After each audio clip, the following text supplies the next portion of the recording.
Welcome to episode 80 of The Fun Waste of Time. I'm your host, Taurus, and on this episode of the show, we're going to talk about the Fantastic Four. We all got the opportunity to see the movie, and we have thoughts. So we're going to give a non-spoiler, and there's a very good chance we'll break into our spoiler thoughts as well. So hang tight until the end because you definitely want to hear that. In addition, in video games, we're not going to do this big main topic like we normally do because of time. But we are going to talk about a trailer that we missed when we did the Summer Games Showcase episode a couple of episodes ago, which was episode 78. And I want to make sure that we get the opportunity to discuss this because it's a fantastic trailer to a video game that everybody, I think, should be excited about. And of course, we're going to discuss all the movies, TV shows, and video games that we've been watching and playing as well. Before we get into that, let's check in with the fellas. What's happening, guys? Hey, what's going on? What's going on, James? How have you been, brother? Not too bad, man. Just enjoying some Fantastic Four and finishing up Death Stranding. You finished it? I did, Nice. yeah. Oh, I'm looking forward to hearing this in the video game segment. Fantastic. What's going on, Jay? We missed you last episode, man. Oh Good to see man, you. I'm telling you, I was looking forward to that episode too, man. I was bummed, but the audience does not want to hear my sniffling and my sneezing, and you don't want to edit that stuff out for sure. But I'm back. I'm ready. I got my podcast pillow right here. I'm ready to go, baby. And you know, it's so amazing because not only does he have his podcast pillow sitting in his lap, but look at that shirt. That shirt would have been awesome to wear last week, I man. know. We missed And it. I had it at that time too, and I got this actually before I even saw the movie. But yeah, man, I was bummed. Awesome. Well, you know what?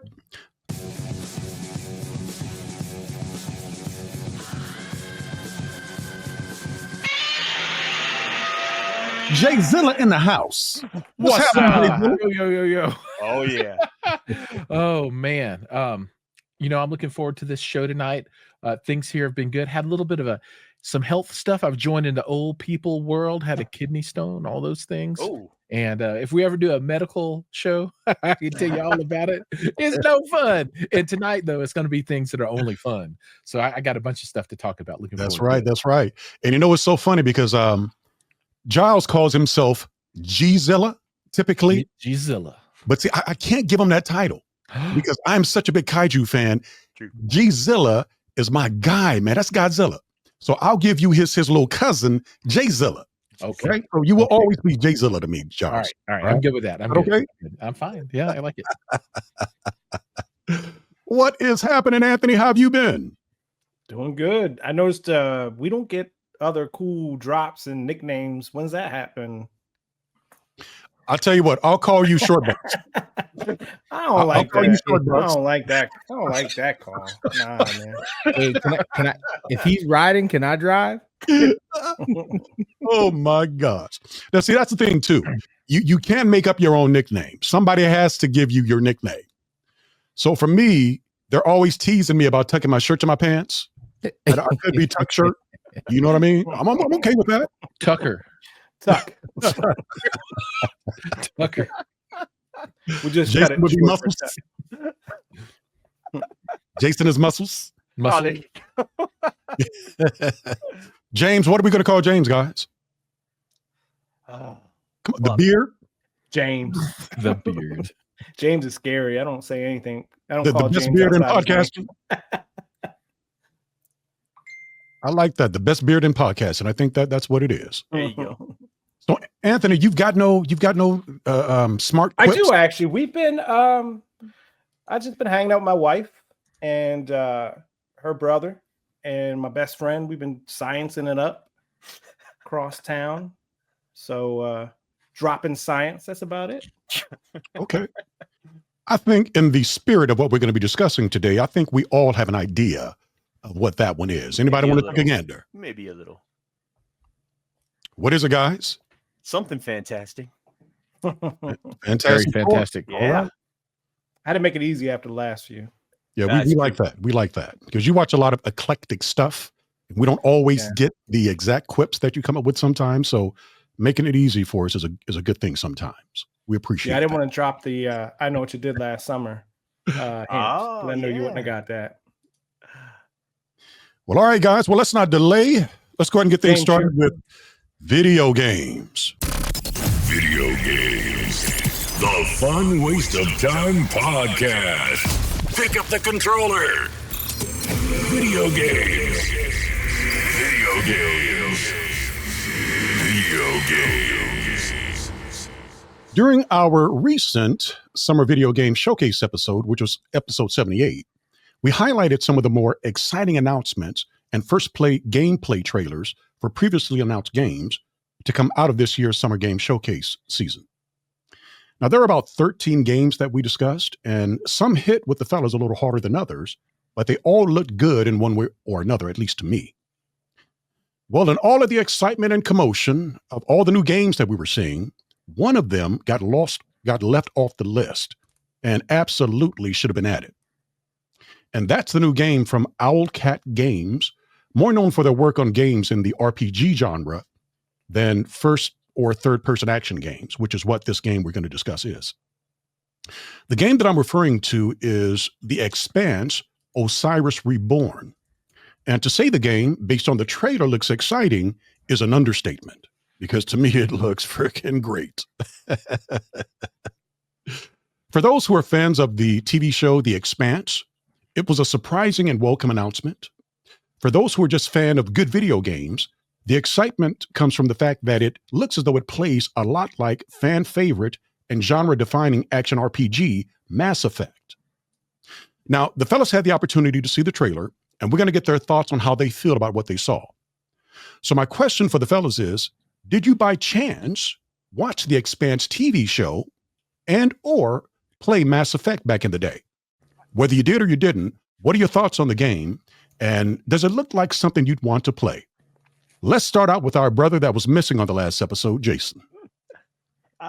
So the trailer did impress me. I'll start out by saying that I did not watch The Expanse, and I meant to. And so I've been using the same notebook for the last 2 or 3 years when we do the podcast. So I write down the things that you guys suggest.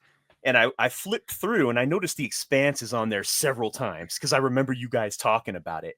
And I just never got around to doing it because I'm obviously so busy with other things like reality TV and stuff. But having seen the trailer solidified for me that I am absolutely going to watch that show now for sure. It looked really cool. I mean, it was mostly the pre-rendered cinematic stuff, which you guys know I have a bit of an issue with story in games, and I tend to skip cutscenes and stuff of that nature. But when I was watching this trailer, the few parts, and please correct me if I'm wrong here, I think I did catch some gameplay. Was there some gameplay in that trailer, or was it just A very There small was amount. actually the Okay. gameplay was near the end of the trailer. right? And so looking at that, when you said Mass Effect, that's the first thing I thought of. I also thought of Gears of War a little bit. That it kind of reminded me of that type of gameplay, the duck and cover, third person kind of thing. So I'm excited, and I actually feel out of the loop because I did not know this game was even a thing until you mentioned it. And so I'm very excited about this now. And it's getting me more excited to actually watch the show. And we've got time before the game comes out so I can get up on the show. How many seasons is there? At least 2, right? The Expanse. I think there are like 4 seasons. Oh, is okay. Well, I got time. Yeah, I maybe got even a time. little more than that, but Yeah. But because initially it started out on which Sci-fi. one was it? I think the Sci-Fi Channel. Yeah, Oh. there's 6 total. oh, there There's is. 6 seasons? Okay. Okay.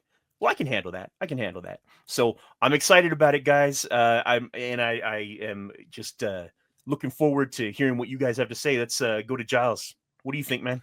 Okay, so The Expanse gets nothing but thumbs up for me, talking about the TV show. I mean, amazing show. you just got to make it kind of past season 1, which you Mm. have to say about a lot of shows. It was good, but it just got better and better and better and better. And by the end, you're like, oh my goodness, it turns into this political intrigue, sci-fi, just the people and the characters, and you get attached to them. It was good. Oh man, just so good. They just dropped a new comic book, or they're about to drop a new comic book about the Expanse universe as well. Anyway, the cinematic scenes that I saw in the trailer, that's enough to bring me in for this game, right? I want more world building. I want more story.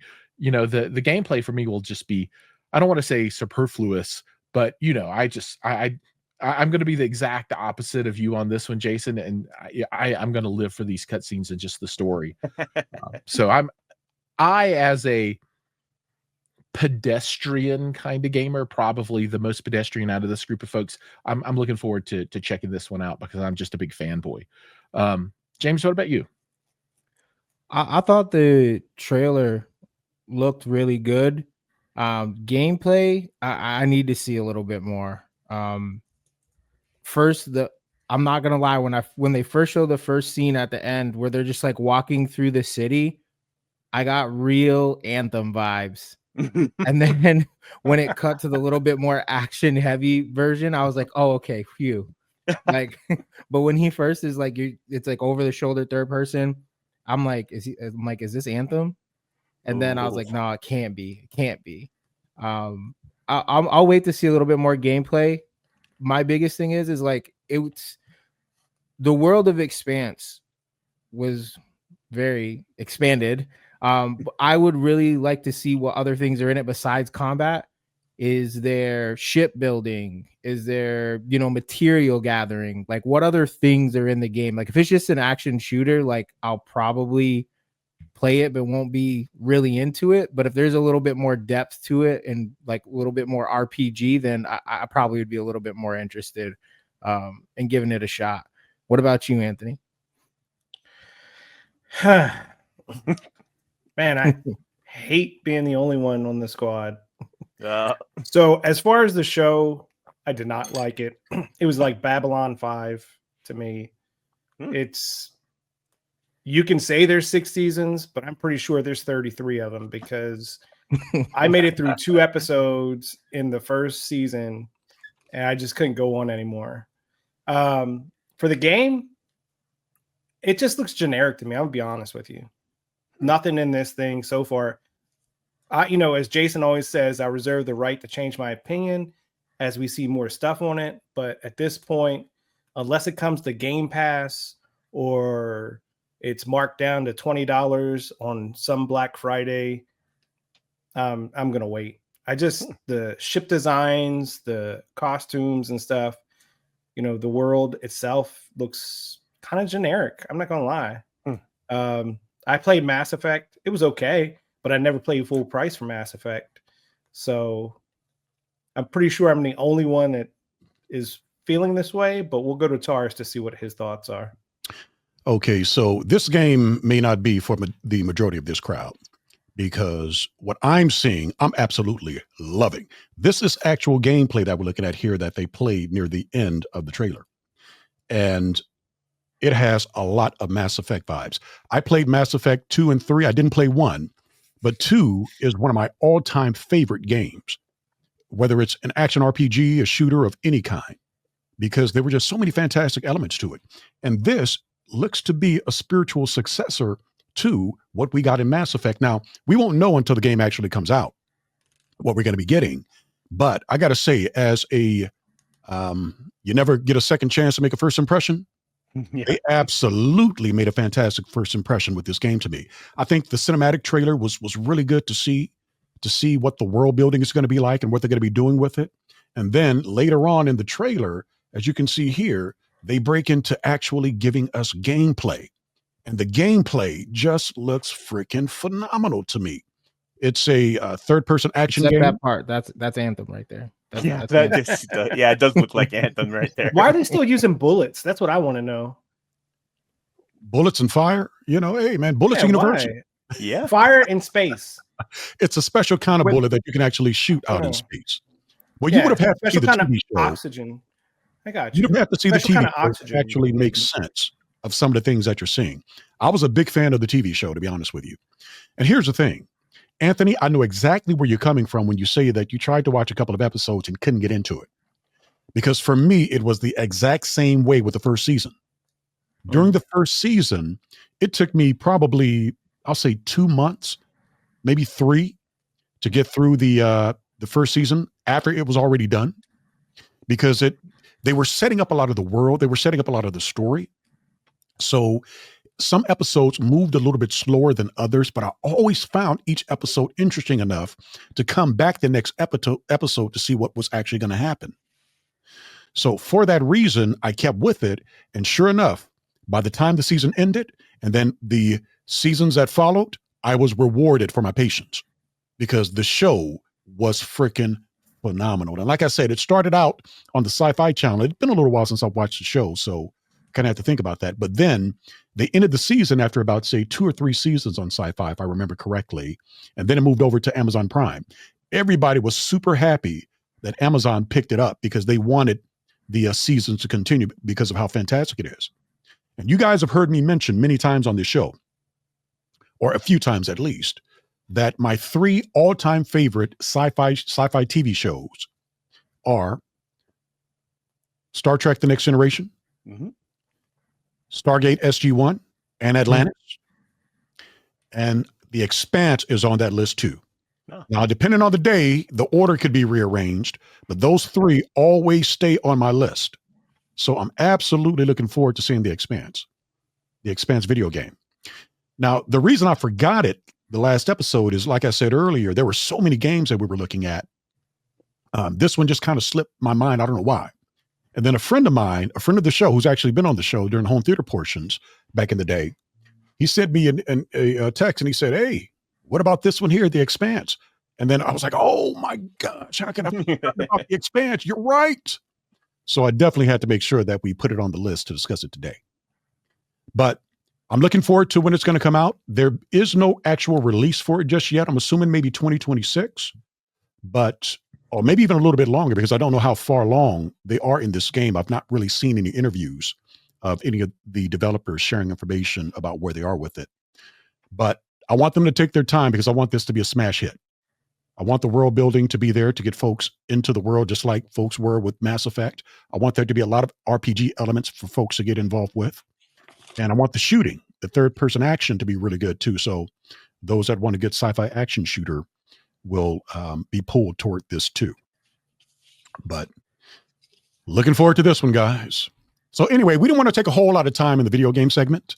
So that was the only thing that I wanted to discuss with the video game topic. So now what I want to do is let's go ahead and move it over to the playlist, the games we've been playing over the last few weeks. Let's go to James on this one. James, what have you been playing over the last few weeks?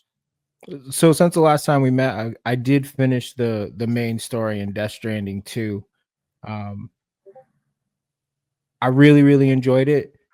I thought that at the point when we last spoke, where I left off in the game until the end, the story picked up a little bit too fast for me. Because normally I like to stop and do stuff in between to stretch it out a little bit. But I felt like I had spent probably 40 hours to get to that point, and then only like 10 hours to finish. So like it kind of like it went into hyperdrive almost. Like the last few chapters were like mission cutscene, and then we were done. And I'm like, dang, I'm done already.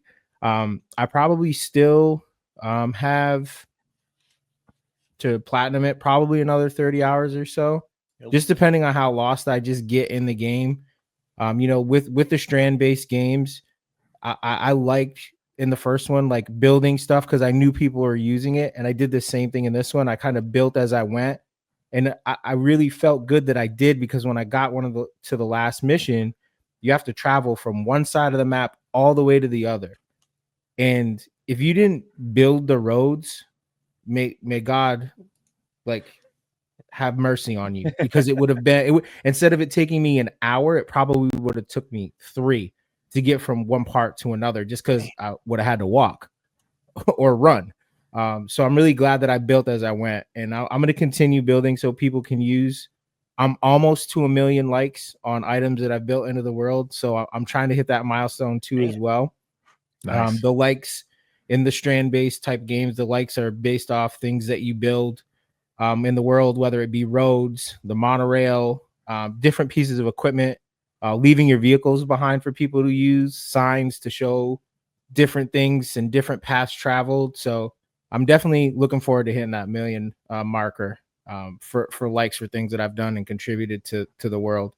The other thing that I played a little bit of too, like taking some breaks, was the new Ready or Not game. That's the police tactical shooter. I really don't know how I feel about it yet. It was only a $40 game. You know, basically what you do is you're in a police station. They give you different scenarios. You equip yourself for those scenarios and you go in with your team to try and complete them. Obviously you want to not shoot and kill everybody because it gives you a low score. And so we obviously, with the guys that I play, like we want to get all the cool gear. So we're like, okay, we're not going to do these missions lethal. We're going to do all of them non-lethal. And some of these missions are just crazy hard to do without killing anyone. Now they give you the option to bring in like a beanbag shotgun or a pepper ball gun. So they give you a lot of non-lethal options, but the bad guys still have guns. One of my favorite missions that we did so far was this female cult that was like killing men that were bad to women. And it was pretty crazy how realistic like the world was. So there was evidence in one of the rooms that you had to collect. And this evidence, like they had boards of like different guys that they were going after him. And one of them was named Big D Rick. I'll let you fill in the rest. And like it had like this big list of things that like he did. And we're dying laughing. You know, we're finished the mission. But it's been a pretty cool experience. It's definitely not for everyone because it is very difficult. Like I think it took us like 2.5 hours to get an S grade on that one mission where we had to collect all the evidence, handcuff everybody. No one could die. But it's a very, very fun game, but it's definitely not for everybody. But if you like tactical shooters, because I mean, like I said, you can choose to just go in there and kill everybody and complete it, but you're not going to get a good score. But it's been pretty fun so far. What I did like is it was only $40 if you just wanted the base version. And I thought that there was a lot of value in there if you like that for its $40. So what have you been playing, Anthony? So I was not able to get a Switch 2 when they first came out because I refused to wait in line around the door. Here, I think you had to line up around wait like 6 hours. But finally was able to get one this week. And we picked up the Mario Kart bundle. And we picked up, Donkey Kong Bonanza. Yeah. So I've been playing Mario Kart World, which I really enjoy playing with my wife. There's I think they call it like a parkour mechanics in the game now, where they build in, there's all these new shortcuts on the course.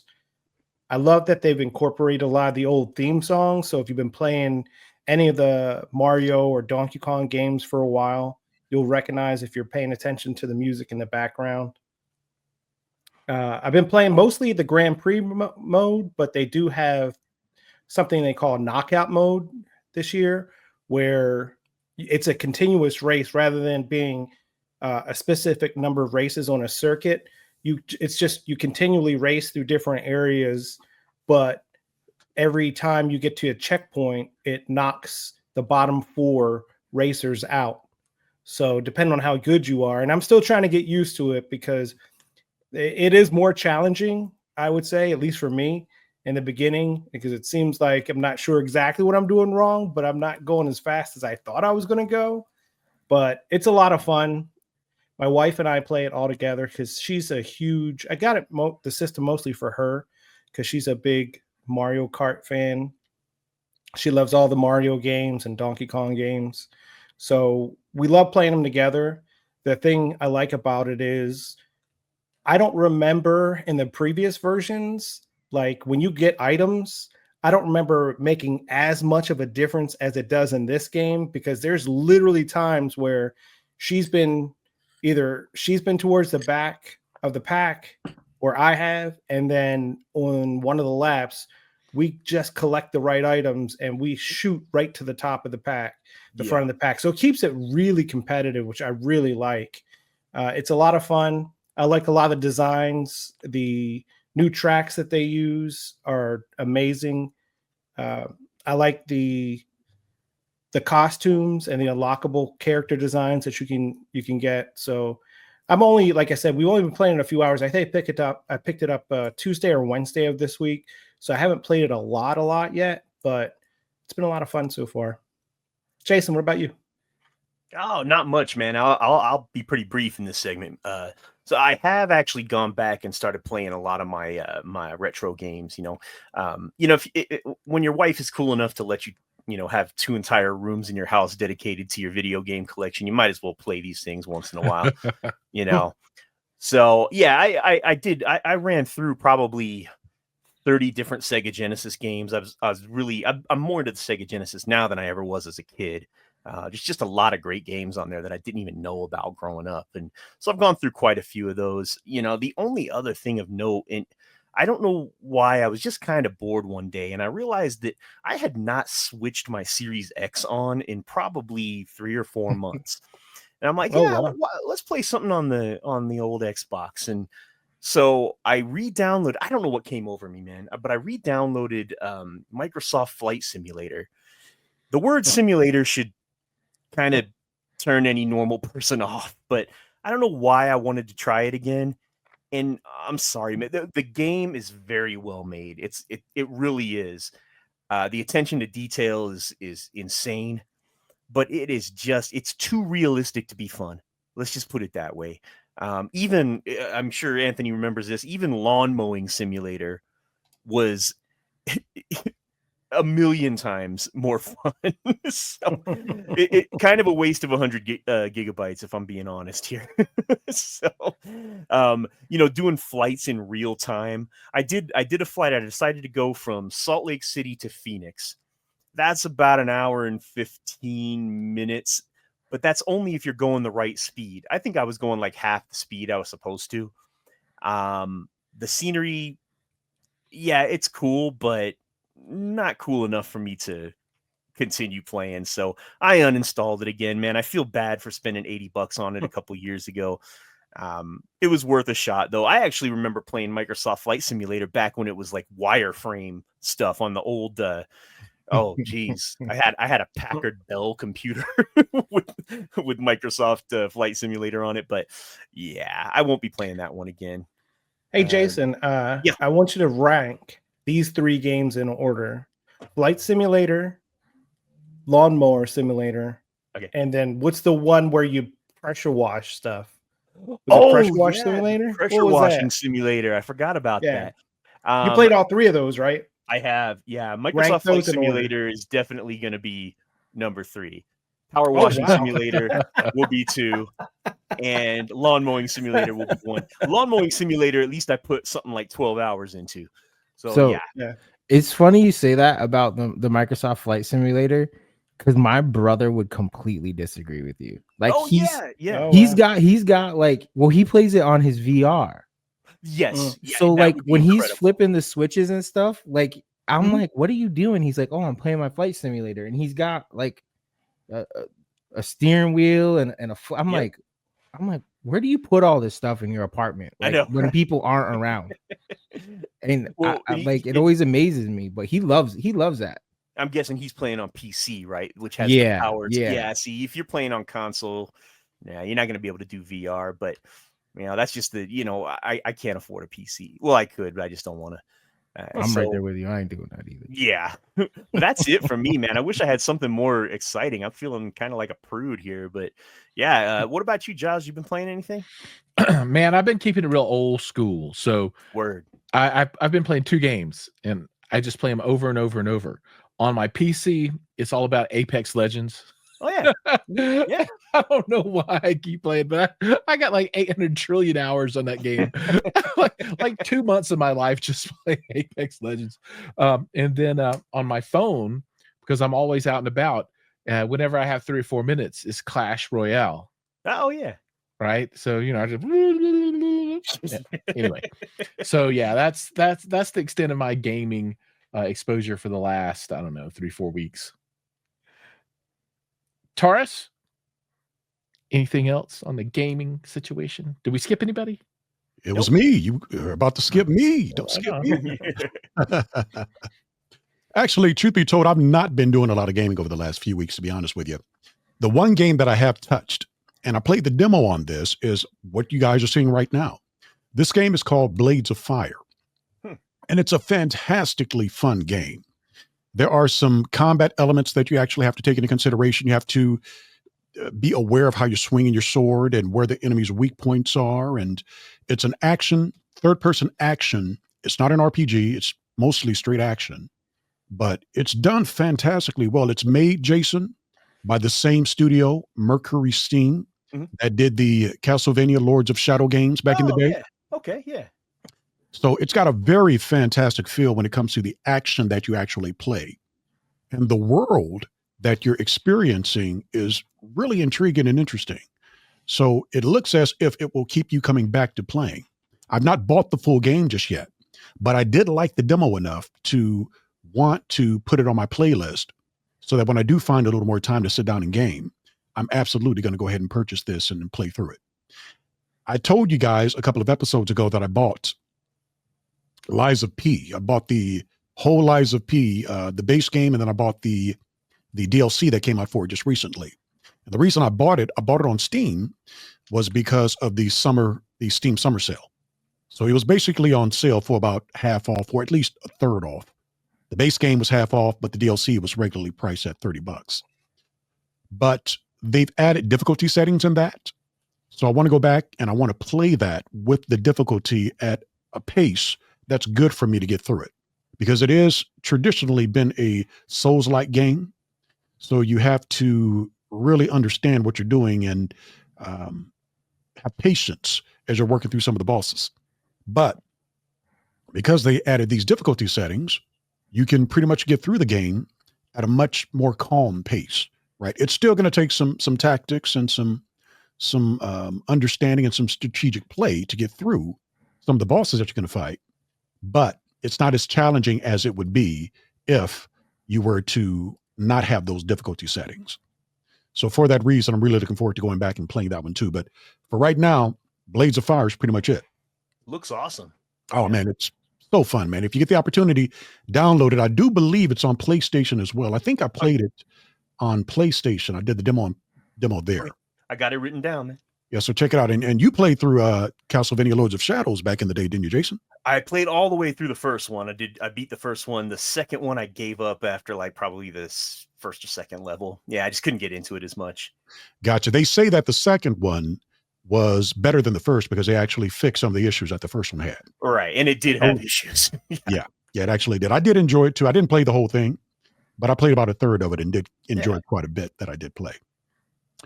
Well, all right, guys, that is our video game segment. Now let's go ahead and move it on to movies and TV. Movies and TV. In a world where movies and TV are on the same level playing field, what are you watching? The Fun Waste of Time Podcast. So what I wanted to do, we had our Predator Killer of Killers review that we did a few episodes back. And I had such a good time talking about that movie that I wanted to discuss this next topic that we're going to be talking about here. We're not going to spend a whole lot of time on it because we do want to get to that Fantastic Four review, but I wanted to get the fellas' thoughts on the official trailer that just dropped for Predator Badlands. Now, after doing that non-spoiler review of Killer of Killers, this year it seems that the Predator franchise is giving us the gift that keeps on giving. So not only did we get one fantastic piece of Predator content with Killer of Killers, it's looking as though we're going to get a second live-action Predator content, Badlands, and that's going to drop November the 7th. Well, 20th Century Studios just dropped the official Predator Badlands trailer earlier this week as of the time of this recording, and I'm curious to hear what the fellas' thoughts are on that particular trailer. I'm going to start with Anthony on this one. Anthony, what did you think of the Predator Badlands trailer? Well, now that I know the difference between Badlands and Killer of Killers, which when I went to sit down and watch Killer of Killers, I thought it was Badlands. Not really sure how I made that confusion, but it seems okay. I mean, am I super hyped for it? No. I don't like seeing the Predator without his mask. I don't know why. I think the cool factor drops about 20% when he's not wearing his mask. But I get in the storyline, I did watch the trailer that came before Fantastic Four, and I think there's a very story-based reason why he's not wearing it, if I'm not mistaken, because this is coming from a different angle. It seems like he's the one that's being stalked and preyed upon this time, rather than being the Predator. So I kind of like that concept. I like the actual the scenes of the different animals that we're seeing here. I thought that was pretty cool. I'm not a big Elle Fanning fan. She was okay. But I'm not overwhelmed by it, but I will go see it in the theater. They've done enough, I'll say that much, that I'll probably check it out in the theater in November. I don't think there's a whole lot of other releases coming out that month. So I'll check it out, but I don't know that I'm overly hyped for it. James, what about you? I'm definitely kind of in the same boat you are. I don't really like the way the young Predator looks, especially with no mask, but I'm sure that you're right. There's probably you probably got to earn it. You know, it's probably a rite of passage. A half robot Elle Fanning. I don't know, man. I don't know. But the world looks cool. The CGI looks cool. The monsters look cool. So I definitely think, you know, if I'm bored on a Wednesday, Thursday, Friday, would I go see it? Yeah. I mean, my movies drop significantly during football season. So it's really going to take a lot to get me to the theater. It looks interesting enough. Let's just put it that way. Hey, she might have legs there. So maybe she gets them back or something. I don't know. What about you, Jason? Okay, so I'm the opposite of you guys. I am pretty pumped for this one, and it's funny because I actually didn't know this was a thing. I'm out of the loop this episode, man. But when I saw the trailer right before Fantastic Four, I got kind of that heart skip thing going on. I was like, damn, this looks dope.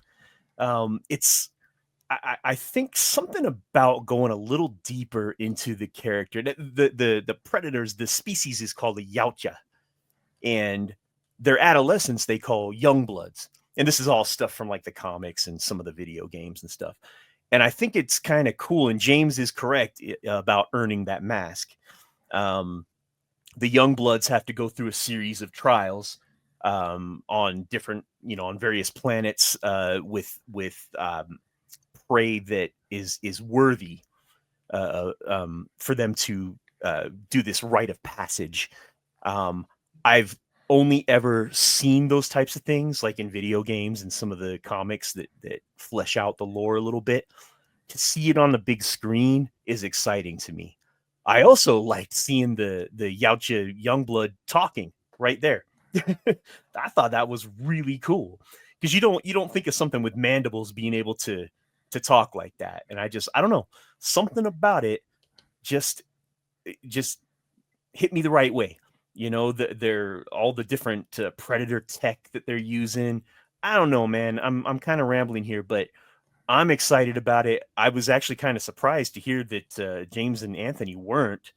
I guess I'm just in the minority. We'll see what Giles thinks. What'd you think of the trailer, man? So we saw it today when we watched Fantastic Four. And when I say we, that's me, my wife, and my two sons. And so one of the family things that we always do when we watch trailers before a movie starts at the theater, we give it a thumbs up or a thumbs down, or we can do halfway, right, if we're not sure. And, thumbs up means you want to see it, thumbs down is like no way, and in the middle is like, yeah, maybe watch it at home kind of thing. Well, this movie got a rare 4 thumbs up from all of us, this trailer. So for me, I'm down. I love this stuff. This is sci-fi action, alien world, alien creatures. I think this is going to be Elle Fanning's breakout performance, right? I think this is going to kind of define her Hollywood career and put her on a different trajectory. And I'm probably just, pie in the sky dreams, right? But for me, this is I feel it gives me that like the Jurassic Park kind of feels like, oh, big monsters and action and stuff. And I don't know. So we're all in. We're gonna this one we will see at a theater for sure. What about you, Taurus? Now, me, oh my gosh, I'm so excited for this. I'm excited for it because at the beginning of the year, it was not this way. And what made the transition was Predator, Killer of Killers. Yeah. But I will say that I really did enjoy Prey, the first film in this franchise now.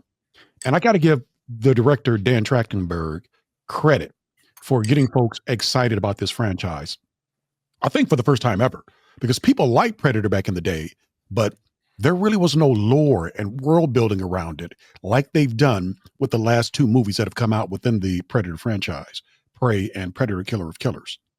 Now, for those who have not seen Predator, Killer of Killers, I'm not going to spoil what the major event that happens in that movie is near the end of the movie, but I can tell you, it changes things for this franchise. It makes it really, really interesting. There are some things that you can do with some prior movies that you can bring into new movies in this franchise that just wasn't capable of being done prior to them establishing the lore for this Predator universe. But for that reason, Dan Trachtenberg, he gets 2 thumbs up from me when it comes to what he's doing with this franchise. But as for Badlands specifically, come on, man. Tell me this does not look dope. Right. Oh my gosh. The android from what is it? Weyland Yutani, I believe is the name of the mega corporation. That's right.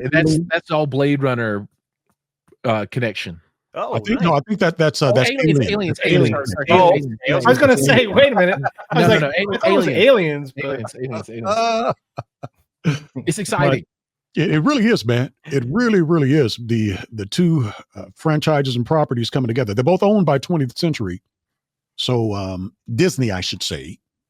So them actually combining universes makes a lot of sense, and they've done it in the past before too, with the Aliens versus Predator movies that came out back in the day. But I'm hoping that Alien Earth will be just as thought out and fantastic. That's the TV show that's going to be coming out on FX or Hulu fairly soon. But I'm hoping that they take the time to establish the lore for Aliens with as much care as Dan Trachtenberg is putting into the Predator franchise.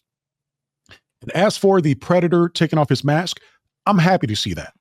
I'm happy to see that because, like I said, Killer of Killers established the lore for this world. You actually got the opportunity to see how the Predator, the Yautja actually live, right? What their culture is like in a sense. Right. It didn't go too deep into it, but it gave you enough to want more. And this is doing that for me. It's fulfilling that want to know a little bit more about what their culture is all about. And the fact that he is speaking his language, that was actually pretty cool too. They actually did speak in Predator, Killer of Killers too. Yeah. But the fact that we're getting to see it live action just takes it up another notch for me. Right. So, dude, this is freaking killer, man. I'm so excited about seeing this when it comes out in November. But that was Predator, Killer of Killers. Now what I want to do, guys, is I want to move us on to our Fantastic Four review. So this is what we've been waiting for, and this is what we're all excited to talk about. Now, what we're going to do our non-spoiler impressions first, so that those who have not had the opportunity to see the film can listen in and can get our thoughts on how we feel about it. But then we'll break into spoilers, and you'll see the banner that's going across the bottom of the screen there. Pay attention to that banner. That'll tell you when the spoilers are about to hit. For those that are listening to us and are not getting the opportunity to watch what we're doing on YouTube, then we will let you know when the spoiler portion is going to start. So if you want to stop it there and come back after you get the opportunity to see the movie to listen to the rest of what we have to share, you can do that based on what we're about to do now. We don't want to spoil anything for anyone, because there were some fantastic things going on in this Fantastic Four movie. So what I want to do first, let's go ahead and kick things off with James. James, what did you think of Fantastic Four? Now, what you're going to do is you're going to give us your thoughts, hold off the grade, and then once everybody's given their non-spoiler thoughts, we'll give what our score, I should say, was for the film. Sure. Okay. Sounds good. Take us away. I thought it was a very strong family-oriented movie. I also thought that, as far as, I guess, rebooting a phase or starting a phase, that the movie was very friendly if you weren't really into superhero movies. And I think one of the ways that they did that was making it a little bit more family-oriented. I liked the 60s, like, retro future, like, look that the movie had. I thought that was really cool. I really enjoyed the costumes and the world building. There was just enough action in the movie. I thought that all four of them got their chances to shine in the movie. I thought it was very well balanced between the four characters. No one really took off or, stole the show, in my opinion, per se. I would say if anybody got the least amount, it would maybe been The Thing. My only real complaint about the movie was the way The Thing looked in some scenes. I thought the CGI was skimped out on a little bit early in the movie with certain parts, and I'll go into depth in that on my non-spoiler. But overall, I thought it was a really good family movie. I thought it was a good way to get into superhero movies. Like, maybe your mom doesn't really like superhero movies. There's something in this for your mom. Or maybe your dad's like, I'm sick and tired of you always talking about superheroes. There's something in this for, I think, every member of the family. And I think they tied the story together real well. It wasn't boring. And the one thing probably that I liked the most was I didn't feel like there was a lot of fluff. I feel like with some of these blockbuster summer movies, I understand they're trying to give us the most for their money, but I didn't see stuff that I just thought that they could have cut out of it to save some time. The pacing was very, very nice, and I really enjoyed the runtime. I was never really bored or felt myself shifting or moving, like, come on, like, let's get to it. And I think that's something that's lost in a lot of new, bigger blockbuster movies. They want to give us as much as they can, and sometimes it's too much. Like, this was kind of like perfect. When we got up, I was like, dang, it's over already. So for me, that was a good thing, because I feel like it just doesn't happen a lot. And a movie I go back to a lot with that is Wakanda Forever. It's a good movie, but there's 45 minutes of that movie easily that could have just been left out, just like thrown out. And other movies too, like even The Batman, which was one of my favorite movies. There was parts of that movie that I thought they could have cut, but I understand that, they're trying to give you the most for your money. But I did really enjoy it. I thought it was and I hate to say it again, but I thought it was a very safe movie for them. And I thought, like I said, overall, that it was a very family oriented and inviting movie. And that really made me enjoy it. What about you, Jason? What did you think of the Fantastic Four? Oh man, let me just say that I'm gonna be honest here. I didn't want to see it. I really was not excited about it. I went in with extremely low expectations, and man, was I wrong. I mean, I really, really liked the movie, and that's one of my favorite things, is to go into something expecting not to like it and come out liking it. Just like James was saying, the family dynamic is great. You could tell, and especially with Reed Richards, they kind of touch on how he is almost too logical. He lacks empathy in a lot of ways, because his mind is so sciencey. I thought that was really cool. Johnny Storm, I'm going to tell you, the 2000s Fantastic Four movies, I did not like that character the way Chris Evans played him. In this film, he is a very likable character, a very sympathetic character. It's clear that, you know, he loves his nephew, he loves his sister. I mean, it's just a vibe that I never got from the earlier films. So I really got to give that to him. Ben Grimm was actually probably one of my favorite characters in the movie. Such a nice guy, yet so powerful. And I also liked that it kind of alluded to his Jewish background, which I don't think any of the other films did. The only thing that I didn't like is that I thought his accent could have been a little thicker. I thought that would have been cool, because even in the comic books, the way they write his dialogue, it's very heavy on the accent. You know, I just I'm having a hard time determining what's a spoiler and what's not. So please forgive me if I stutter a little bit here. The one thing that kind of surprised me is how quick the movie went. I mean, they didn't, just like James was saying, they didn't waste a lot of time on fluff or anything like that. There was an origin story, but it was just kind of given to us in 2 or 3 minutes in a montage. That was great. I loved it.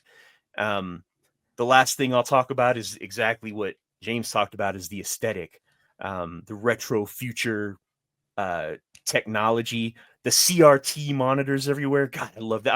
I'm obsessed with CRT monitor, CRT televisions. I know. Look behind you. Oh yeah, that's right. Yeah, there's one right behind me. Yep. I have 3, and I have one Commodore 64 monitor that's also a CRT, man. I love those things. Just can't fit them in this little house. But yeah. So without going into any spoilers, I think that's about all I had. Let's move it over to Giles for this one. Okay. So I don't want to sound super critical, because I like the movie a lot. I thought it was very, very good. There are bits and pieces that I'm going to disagree with you guys on so far. I thought there was a lot of slow exposition at the beginning. Right.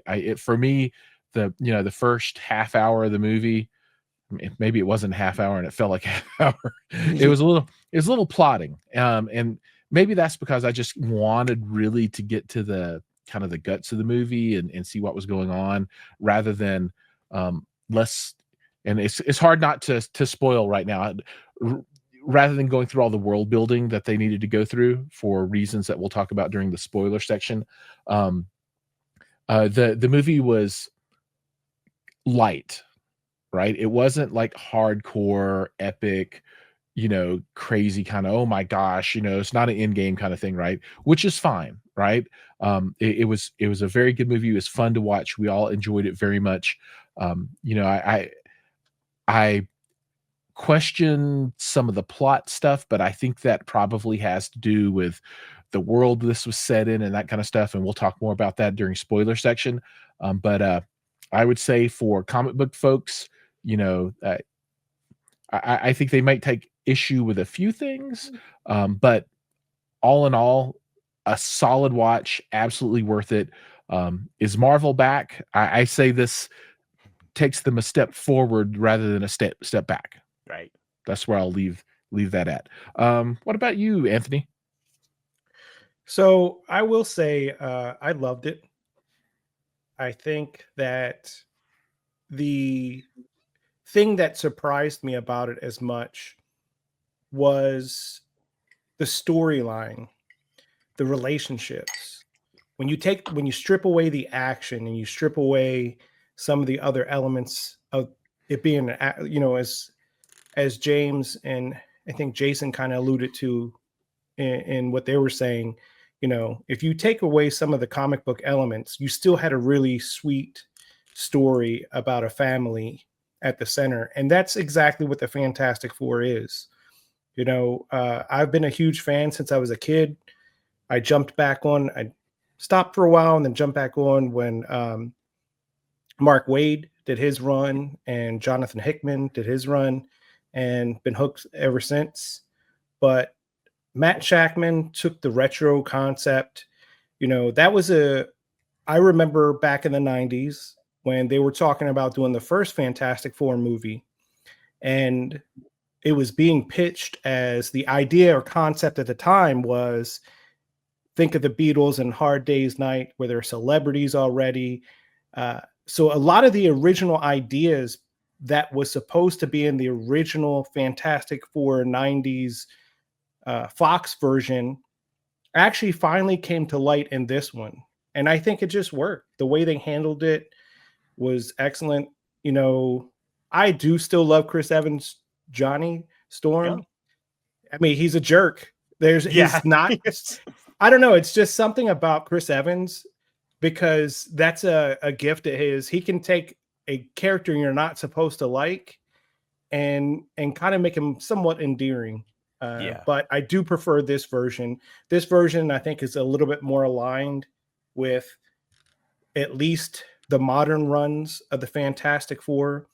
The relationship between him and Ben Grimm, just, I mean, they're brothers, you know, it's just excellent. I just love the banter back and forth, the way they talk to each other, the way they look out for each other. There's a nice little nod. I don't want to call it a cameo, but it's more of a nod to Stan Lee and Jack Kirby.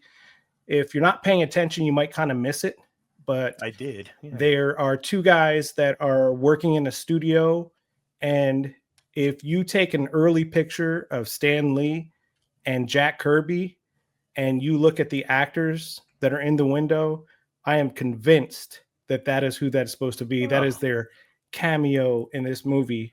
And even the reference to this being the 828 universe is based on Jack Kirby's birthday. So it's nice to see that Jack Kirby gets a lot of the love that he doesn't always get, because Stan Lee's a genius. I'm not going to take anything away from him, but he didn't do it alone. Yes. You know, Jack Kirby did a lot of the heavy lifting with the designs of these characters. And I'm glad to see that finally he's getting some love that he so desperately deserves. Galactus.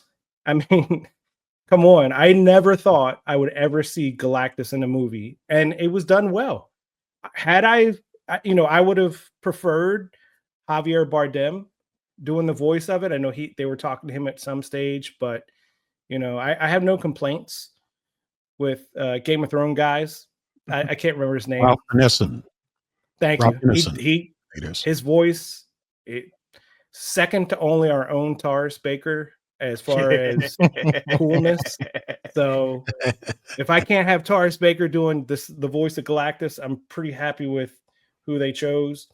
The way they put the Fantastic Four villains, and at least most of the main ones got nods, but the way they worked them into the story was great, because they not only found a way to incorporate elements from the comic books, but also, I don't know how many watched, and I didn't watch it live before everybody starts joking, but the 1967 Hanna-Barbera cartoon, a lot of the elements from the cartoon, because they were in replays back when I was a kid. That's a thing that used to happen, but they worked some of the things in there. That a lot of the elements in there I liked. You know, you saw Giganto, you heard about the Wizard, the Mad Thinker. Unfortunately, one of the people I was looking forward to seeing in here was John Malkovich's Red Ghost. You did see his Super Ape, but you didn't see the Red Ghost. You do kind of see it in a version, but it's not John Malkovich. I don't want to spoil anything, but what is the most amazing is they took a character who I have never liked since reading any version of Fantastic Four, and that's the Mole Man. And I actually liked the Mole Man in here. They stayed true to the core of the character, but they made him. I think that's a spoiler, Anthony. It's not a spoiler. He was all in the thing, wasn't he? I don't think he was in the trailers. No, I don't think so. I guess. We'll edit that out. We'll get to that, but hold that thought. But when we first talked about the cast for this movie, I was not a fan of Pedro playing Reed. So I've been doing this a lot this summer, but again, this is me saying I was wrong. Pedro absolutely embodied Reed, and that's a credit to him. I think my concern, don't get me wrong, I love Pedro Pascal. My concern was just I associated him with certain roles so much, you know, whether it be The Mandalorian or his time in Narcos and, you know, The Last of Us. I was just like, I don't see it. But, you know, I give credit where credit is due. And I think that's the amazing thing about actors that I short-sightedly take for granted, that just because I've seen Pedro and Equalizer 2 and all these other projects that he's done, I sometimes still can't imagine that when he concentrates on a role and takes on a role, how he can transform. You know, there's some actors, I'm not, and again, I hate to be critical of anybody too much, but, you know, there's that joke that certain actors, they are who they are in every role they play. Tom Cruise, 90% of the time, is Tom Cruise. Whether he's Ethan Hunt or he's, you know, if he's Pete Mitchell, he's Tom Cruise. But Pedro really killed it with this one. I liked, as Jason alluded to, some of the things they brought to the thing. They tried to make him a little bit more standout. I loved the fact that they worked in his origins and stuff a little bit. Shia LaBeouf, I know a lot of people were worried about Shia LaBeouf's version of the Silver Surfer being in here, that they were just gender swapping type of thing. And I will say that I don't believe that's the case. I understand after seeing the movie why they utilized Shia LaBeouf over Norrin Radd. Now, don't get me wrong, I still miss Norrin Radd. I loved Larry Fishburne and hearing his voice come from the Silver Surfer. And I hope there's a way that we can still get Norrin Radd, maybe in the 616 or something. But she served the purpose. She did. She furthered the story. She enhanced the story. So I don't want to take anything away from it. So if that's one of the things that you were concerned about, that, hey, Disney's just gender swapping, just a gender swap, it serves the story. If you give it a chance, I think you'll be pleasantly surprised. Ebon Moss-Bachrach, I thought he was always, like, I was always on board for his casting. The only negative thing I had to say when I saw the first trailer was I didn't like the fact they didn't alter his voice, how they have always altered the Thing's voice. But after seeing the movie, I think it was the right choice. You know, because one, you kind of already lose the actor to the CGI. You know, you don't see his likeness. I know he's in the mocap suit, but to take his voice away or to alter his voice, I think probably would have taken something away that he brings to the role. And there's a sweetness and a kindness that I think is in his voice because it's not altered, of some of the scenes that he does, the non-action scenes, the relationship scenes, some of the things that he says, that I think is why it's the right choice not to alter his voice. And as we said before we started the podcast, he reminds me of our very own Jason. He's our Ben Grimm, big strong guys that are softies at heart. But I think they did an excellent job with that. The banter between him and Johnny was just awesome. Yeah, I loved everything I saw with that. So I'm looking forward to more of it and seeing where they go with it. Trying to like make sure I don't step on anything else that's spoiling. Like hold on to the rest, because you're going to have plenty of time to share some of the more spoilery details once we actually get to that. So awesome. I appreciate you sharing that. Are you done, or do you have any more that you want to add? No. Yeah, I'm good. Okay, great. Well, I'll go next. And can I just say that I am floored in a good way, falling back in love and losing some of my cynicism that I've had for comic book movies over the last 5 years or so. The comic book movies we've had this summer, starting with Superman and now Fantastic Four, has reinvigorated my hope that this beloved genre can find its way back into the hearts of film and comic book fans who've lost faith in these movies ever being good again. Now, for me, these two comic book movies truly captured the essence and the heart of the source material from which they're derived. And I'm hoping that this trend continues and we don't lose the traction and goodwill for these movies that Superman and the Fantastic Four have started to give back to this genre film. I want to continue to love the content that we're now getting out of this genre. So as for the Fantastic Four specifically, I just want to say that I think Matt Shakman being selected as a director was a very, very good choice. I actually questioned it at first because while I really did enjoy WandaVision, and it was one of the first Marvel TV shows that Disney had actually put out, I enjoyed it, but I was a little underwhelmed. I was expecting a little bit more out of that particular series, but I did still enjoy it. But the one thing that Matt Shakman did very, very well with the WandaVision TV show was the family dynamic. And that is on display with this Fantastic Four film. The camaraderie, the relationships that this family has, you actually buy it, which is an amazing thing. Now, I think I mentioned to you guys years ago that Namor is one of my favorite comic book characters out of Marvel. He was one of the first comic book characters that I actually started to collect books for.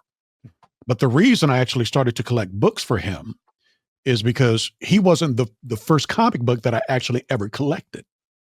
The first comic book that I actually ever collected was the Fantastic Four, because I had a fascination with the Thing. I had a real fascination at 10 years old with really strong characters. So the Incredible Hulk was one of my favorite characters. The Thing was one of my favorite characters. And I just loved the dynamic that that character had with the other characters within the Fantastic Four. So this is one of the first comic books that I ever collected growing up. So there was a little bit of sentimental value as I was watching this, hoping that they would do it right compared to the 2000s Fantastic Four movies that they put out back in the day. And during those movies, I actually did like Michael Chiklis as a Thing. Yeah, me too. I really do like him as an actor. So I thought he did a pretty good job with it. Chris Evans, I thought was a little over the top. I wasn't a big fan of how they overplayed the Playboy element with Johnny Storm. And I'm glad they toned that down in this movie here, because it really did make it more of a family movie because of that. But the world design was amazing. The retro futuristic 1960s vibes were a spectacle to see, and I bought into it. What's good is I didn't think about it as I looked at it, and I didn't say to myself, I'm not buying the flying cars or the otherworldly tech alongside the more grounded retro elements that we're seeing in this world. I bought it all. It fit the aesthetic of the world that I think they were building here. And I think the reason I was able to buy into it a little bit more is it wasn't as extreme as you would see with, say, a Star Wars. But I think Star Wars has kind of programmed us to accept retro, kind of grounded retro elements of a world along with extremely advanced tech. And there was a little bit of that going on with this film here, which I thought was kind of cool. I absolutely love the family dynamic, as I stated. The chemistry and personal stories and struggles of each of the characters was really interesting and cool to see. I enjoyed it so much that, unlike Giles, I wanted to watch at least 30 to 40 minutes more of them just being a family and experiencing some of the joy and drama that families go through. I actually really did enjoy that family dynamic, because if you understand the comic books of what the Fantastic Four is all about, particularly some of the earlier versions of the books that were put out, family is a very strong element of the book, of what that world is all about. And I thought they put the exact amount of time into it before they actually started to transition over to the main side of the story. But I could have used a whole lot more of it. I loved, and when I say loved, I really did like what they did with Ben Grimm's with his arc. Because Ben Grimm, if you know anything about him in the comic, he starts out as very lonely. Yeah. He's a lonely guy because he doesn't really feel that he could be loved because of what he experienced with this transition, how he got his powers and who he ended up being. So I thought Eben Moss Bachrach played that element of the character extremely well, massively, as a matter of fact. And I also really like the fact that Ben Grimm, the Thing, wasn't oversized in comparison to the rest of the group. Yeah. He was about as tall as Reed, and he didn't dwarf any of the other characters that stood alongside of him. Because typically when we see iterations of the Thing in Ben Grimm, he's a much larger size than the other characters that are alongside of him. Kind of like with Van Forstic, Van Forstic. right? With the Michael B. Jordan. Yeah. He when was that weird came out a looking couple in years that back. one. He was Yeah. he was really big compared to those characters.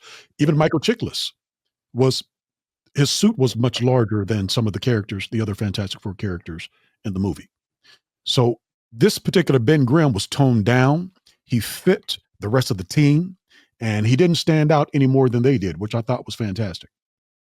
But I got to say, Eben Moss Bachrach brought him to life so well. His strength, humility, humor, and vulnerability was masterfully portrayed by Bachrach. His story arc was straight out of the comics, and I ate up every second of it, guys. I really did. I like Pedro Pascal's portrayal of Reed Richards more than I thought I would. Now, I knew he was going to be good, but there came a point in the film where I stopped focusing on the actor so much and was invested in him as the actual character. Now, when a popular actor can make an audience feel that, you've got to give them credit for killing the role. He did a fantastic job with Reed Richards, and I bought him in that role, which was really, really good to see. At first, I questioned whether Vanessa Kirby should have been cast as Sue Storm when I heard that that's who they were going with, mostly because I've never really been a big fan of hers in the roles that I've seen her in. But she did really well as Sue Storm, and I bought her in the role. Joseph Quinn as Johnny Storm was good. Now, he's still got to grow on me a little bit more. But the good thing is he wasn't a distraction in the role. And like I said, compared to the Chris Evans Johnny Storm from the 2000s, I like the fact that he was more family oriented. Jason stated he loved his nephew. He loved his sister, right? He loved Ben and Reed. So you could actually feel the love that they actually have for one another as a family. And Sue Storm actually had to let folks know that Johnny was single, to kind of play up the fact that he's supposed to be a ladies' man. Yeah. But they didn't dig too deep into that, and I really did like that because it really did set the family standard so that you could buy into it. Ralph Ineson as Galactus. Oh my gosh, man. That guy is awesome. He has a voice to kill for, and he's fantastic in everything that he's in. Every time I hear him, I can't help but think of him as Lorath in the video game Diablo 4. If any of you ever played Diablo 4 on Xbox, it's on PlayStation now too, and it's also on PC. He played one of the characters in there, and his voice just really stands out. His voice stood out so much that you actually had to go and read the credits and find out who was cast in that role. I'm like, who in the heck is that? Voice is awesome. But he's got that deep, silky smooth, authoritative voice.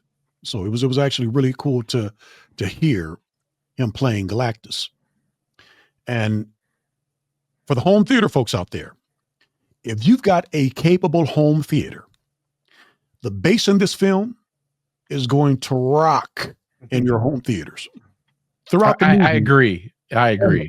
Giles.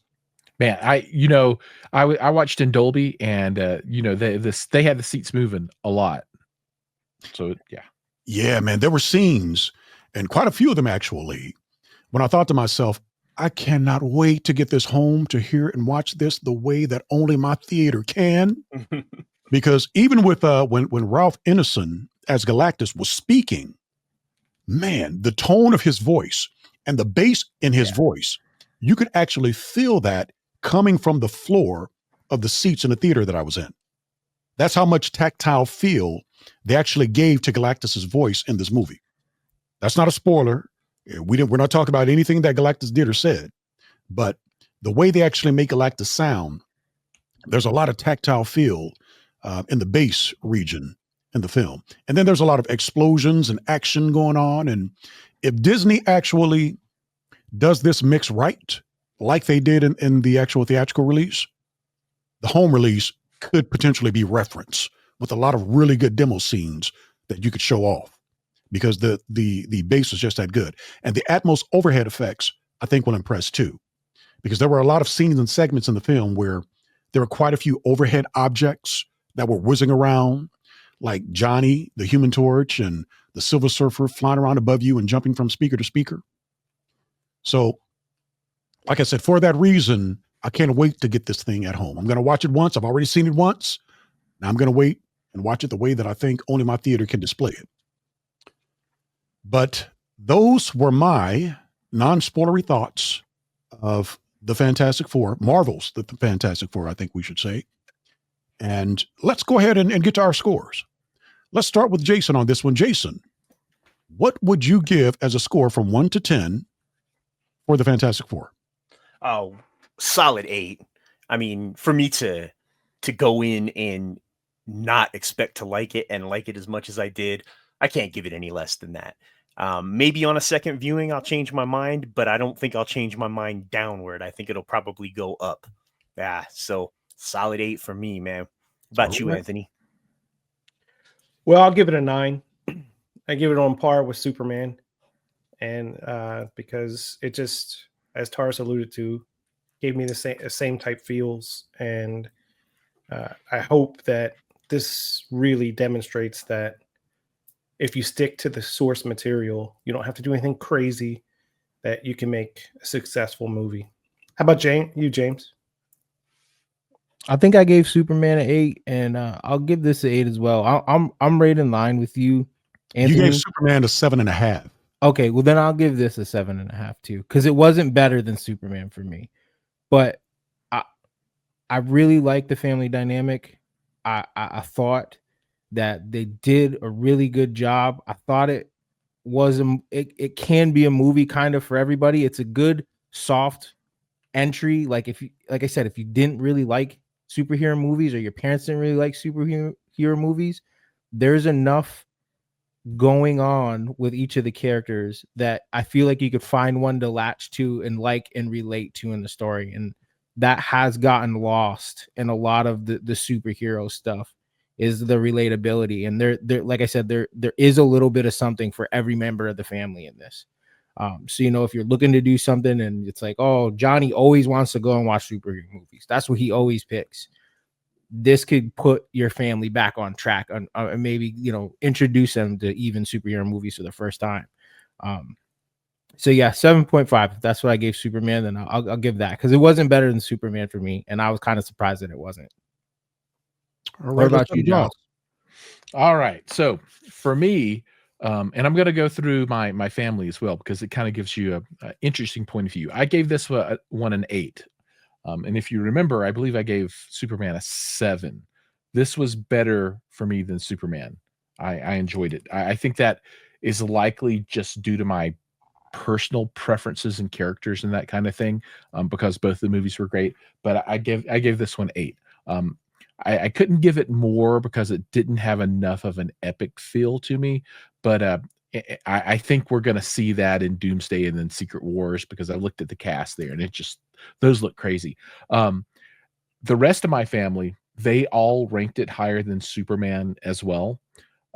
So it was a straight across the board flogging that Superman received by Fantastic Four for us. My wife and my younger son, my 14-year-old, they were up in the 9s. My 16-year-old son gave this movie a 6, but he gave Superman like a 5, I think it was. Oh wow! So, but he's really harsh on stuff. He's like, yeah, it's pretty good. It's all right, it's all right. But super enjoyable movie, and I would recommend it for, like you all have said, it's broad appeal. Anybody can get into this movie, even and you don't have to be a superhero person to enjoy it. Taurus, what about you? I give this movie what I gave Superman. I gave it an 8. Like I said, I really love what's going on with these movies that we're getting as of late, because between Superman and the Fantastic Four, it really feels as if we're getting the essence of what the comic books were and what some of the better animated shows were. So for that reason, I have to give this an 8. And one good thing about this, and I think it's something that we have to measure it against, its peers, right? We have to measure oranges to oranges and apples to apples. This is an introduction movie, kind of like how Captain America: First Avenger was, and Iron Man was, and Thor, the first Thor was. On that level, this is top tier Marvel, right? So for that reason, I want to make sure that I grade it accordingly.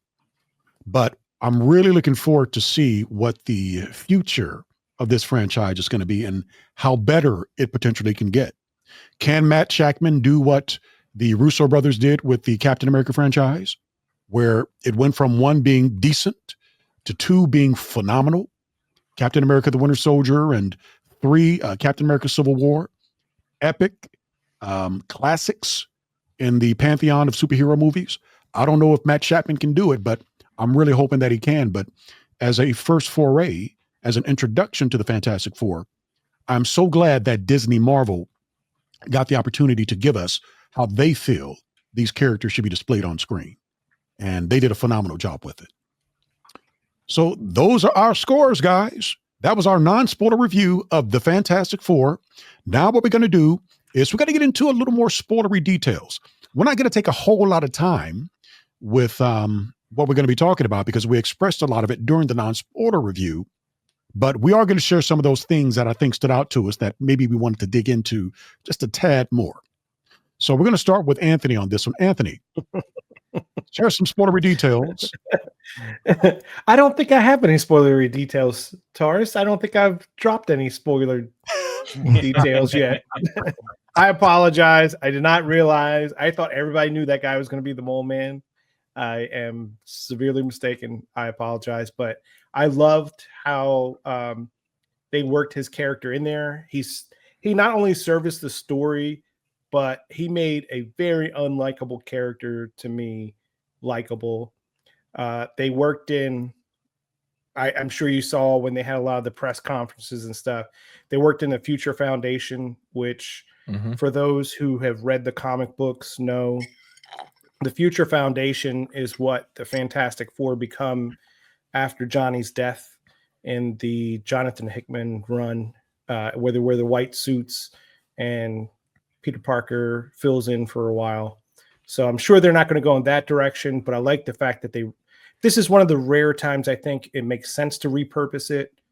And the sheer size of that room and the sheer size of the Baxter building and some of the set pieces kind of lets you know that in the future, you can expect the Future Foundation. You can expect the kids, the alien kids and stuff like that to make an appearance. So I'm really excited for where they seem to be setting this universe up to go. I absolutely love the running gag about how everybody wants Ben Grimm to say it's clobbering time, and he just hates the line. And he's just like, it wasn't me. That's only in the cartoon where they actually acknowledge the cartoon, their version of the 1967 Hanna-Barbera cartoon, which I thought was nice. And that's where you saw some of those villains that they didn't show necessarily, but they mentioned when they were talking about trying to make the sitters safer and keeping an eye on them. So I like that aspect of it. It kind of surprised me because I was totally thinking that they were going to jump to this universe to align with the end of Thunderbolts as a result of Galactus. But I'm kind of wondering now, looking back on the whole teleportation and the egg thing, if they're going to somehow transverse multiple universes, but still maybe stay in theirs. I'm not 100% sure that they're going to come to the 616 in the future as a permanent resident. They may, but I know they're looking at grounding Tom Holland's Spider-Man in the future to make him more of a street level character. But I tell you what, this version of Johnny Storm, I want to see him interact with Peter Parker like he did in the comic books, because it is closer to the comic book reality of, like you said, Tars, yes, he still is popular with women, but he's not a jerk about it. He's not like a 90s ego like Chris Evans portrayed, which, again, nothing against Chris Evans, still amazing. But And you know I like what's that cool, aspect. Anthony, is what's cool, Anthony, is Mhm. Johnny Storm. It's funny you mentioned that you want to see him and Peter Parker together.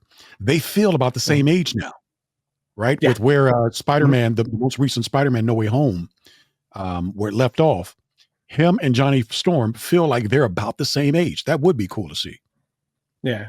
And one thing I like about this is one of my continuing complaints with Marvel has been at times they've not properly introduced their characters, like Hank Pym. Hank Pym was an old man when we saw him, so we missed all of the young Hank Pym interactions with Tony Stark, with the whole the way they repurposed the Yellow Jacket character that he was, and Janet's relationship and all that stuff. But what I like about this is it gives us a sense of the original Fantastic Four, the original blue and white. I'm not sure if we were ever going to see that, the original roots of the Fantastic Four without having to sit through too long of a world building for it. And I kind of, like I said, I think the family dynamic really helped offset.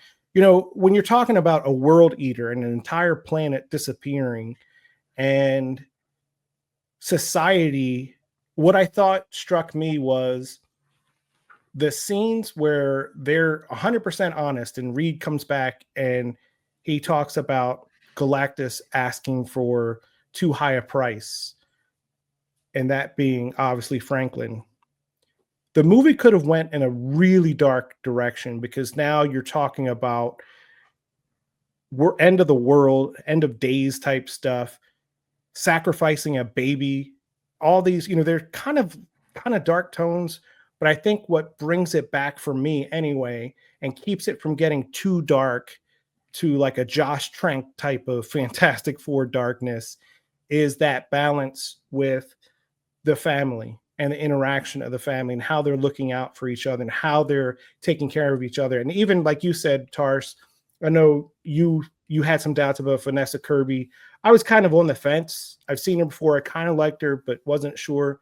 But that line that she delivers to the crowd, where she rallies them back to the side of the Fantastic Four, because that's the one thing I was kind of worried about was, are they setting us up to where, how are they going to get out of this situation? Because here you're telling the entire universe, you're telling the whole entire planet, excuse me, that you're putting your one son, you're putting their entire lives in jeopardy for your son. But it makes sense the way she does it, the way she rallies everybody together. And even those cut scenes where they're preparing for the plan to take out Galactus, I loved. So I feel like that movie, if you didn't have those relationships and that camaraderie between the main four cast and the family, you could have gotten really dark, and it could have went to you could have thrown the balance of the movie out. But I feel like the way they did it was perfect. And like you said, Tars, I had some doubts about Matt Shakman, mostly because I kind of like the fact that, what was it, John Watts that did the home series of the Spider-Man movies. I was Yes. really he was originally attached to it, and I was kind of excited for his version. And honestly, Matt Shakman, the only thing I kept associating him with was It's Always Sunny in Philadelphia, which it's a funny show, don't get me wrong, but it's not exactly family oriented. But like I said, the last thing I'll say about this is just want to reiterate, I love this summer what these two movies, I know a lot of people will choose their stable, choose their team, choose their company, and that's okay. It's just like sports. But I think comic fans should be happy that we've got not one, but two movies that showed a return of the origins, the roots of these characters, of what made people love them to begin with. Whether or not you read all the books or not, it doesn't matter. It's just a matter of the essence of these characters. I think we're back in line with what the essence of both these characters, whether it be Superman or the Fantastic Four. And I think we're on the right path. Jason, Fantastic, do Anthony. you have anything for the spoilery section? Not a whole lot. I do have a few things, and I got some. There were things about the movie that kind of bugged me. But honestly, they're kind of nitpicky and they're not all that important in the scheme of things. I'll go ahead and just spew them out here just because. But there were things about it, overall, I really liked it. And I told you that in the non-spoiler section. But there were some things that I had a hard time, suspending the disbelief with it. And I know that sounds hypocritical when I'm talking about a movie with flying cars and orange rock guys, but it was amazing to me, for one thing, how easily the Fantastic Four were able to just get the whole planet to cooperate on things. Reed Richards has this plan to escape from Galactus by teleporting the Earth to a different solar system. And so he has all these countries all over the world just build these giant things the size of the Burj Khalifa and synchronize them all together. And they do it all in a week. And I'm like, this is a little far-fetched. To say nothing of the fact that he planned to teleport the Earth, but not the moon. And we kind of need the moon. We have tides, there are a lot of animal species that base their activity on the moon and things like that. So you would think that, I'm not sciencey at all. So you would think that Reed Richards would have thought of that. But again, it's a nitpick. One thing that,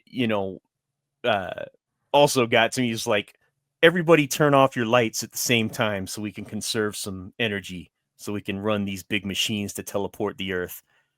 I mean, we can't even get people to stop watering their grass in the middle of the day, in one city. And so to think that everyone's going to do that, it was a little weird. Telling all 10 million people in New York, just go down to Subterranea right now, and then they all just go. So again, these are stupid things, but I couldn't help but think about them as I was watching the movie. The main gripe I had is that, and I want to preface what I'm about to say by saying that I absolutely loved the depiction of Sue Storm in this movie. She wasn't a damsel in distress, but she wasn't an over the top girl boss. She was just right, and I adored her. But she was able to take Galactus down, I felt, a little too easily. And she took him down in kind of the same way that Superman took down Ultraman.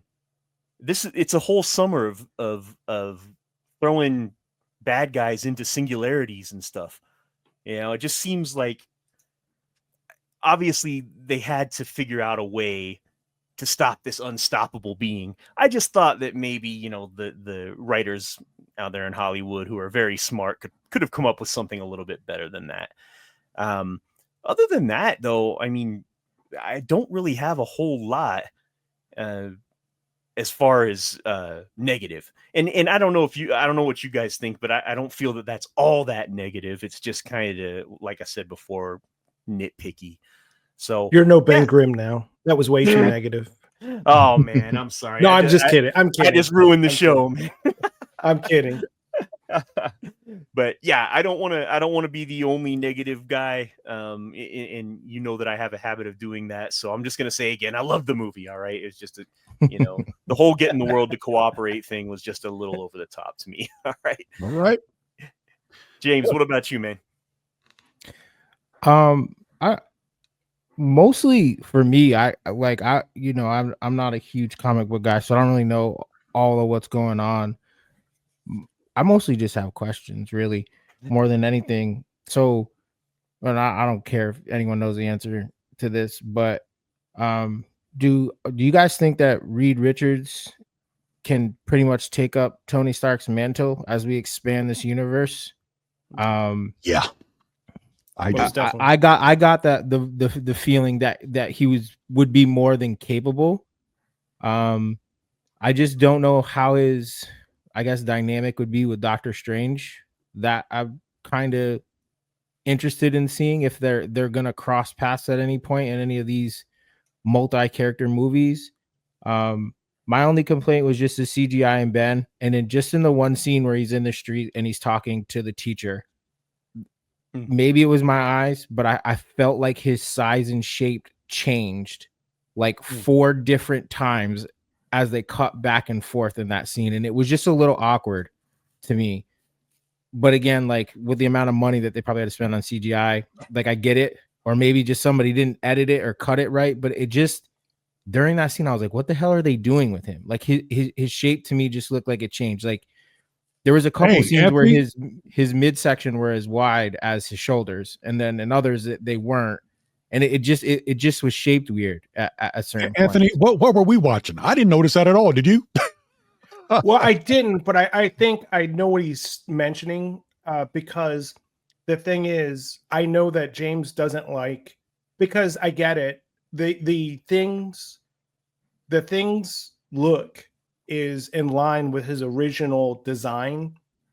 So it is, the angles are not, I don't want to say not symmetric, but they're different. They're very different than what we're used to as a modern day. So when you look, I didn't notice it in that scene specifically, but I do understand where you're coming from, James, because with the way he's drawn, if you catch him at a certain angle, because you remember it's 3D rather than 2D almost, Right. in some, well, it's 2D, but it lends itself more than a comic book would, that with lighting and other things, and then what he's wearing, because he wasn't in his uniform, he was in a suit and stuff. Right. So the way the suit and everything hangs on him, I get what you're saying. I do honestly understand what you're saying, and because it does do something to the optics of it. that scene had the cheapest set in the entire movie. Like if you go, I'm sure that inevitably we'll all watch it again. Just hear me out. It was cheap. Like when he was standing there and they were shooting their interaction, everything behind him looked awful, like just awful.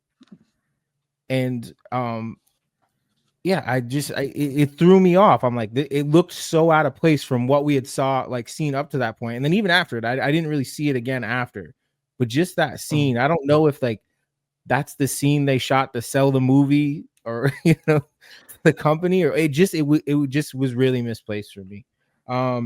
Harvey Rupert Elder is the guy who plays the mole. He's also the bigger kid in Cobra Kai. And he killed it, bro. Like He did. Just for what little bit, and like that's what I really liked about him in Cobra Kai. Like he really took advantage of the moments that he was given, and he did the same thing in Fantastic Four. And kudos to him. I hope he can sneak back in somewhere else, just like he did periodically through Cobra Kai, and like perfect person to pick for that role. Let me ask you, have you seen a movie on Apple TV called Blackbird? I haven't. Okay. He plays I don't want to spoil it, but he plays a serial killer in that movie. Oh, this dude, and it's with Taron Egerton. Taron Egerton is one of the leads in it. This dude is so underrated and so good that when I saw him in this movie as Mole Man, I was like, man, I love seeing him every time he comes into something, because he's just unassuming. You take for granted how good this guy is. But if you get the opportunity, go back and watch Blackbird. It's on Apple TV. It was one of their originals. Cool. And I think it's about a 6 to 8 series pilot, if I'm right. Okay. But really, really good. I think you would enjoy it, James. And any of you guys on the podcast as well should probably check it out if you enjoy good dramas with good acting. He was really good in it. And so was Taron Egerton too. Then that was pretty much it. Like I left thinking that, Reed Richards and the Fantastic Four as a whole were perfect leads. I think with the characters that we have left over, I guess just to put it that way, that they kind of fill a gap for what everybody could look for in their favorite Marvel character. So I think it would be pretty interesting. I'm a little in line with Jason on the OP-ness of Sue Storm. I want to make sure I tread carefully here. It was really, she was really, really strong in that moment.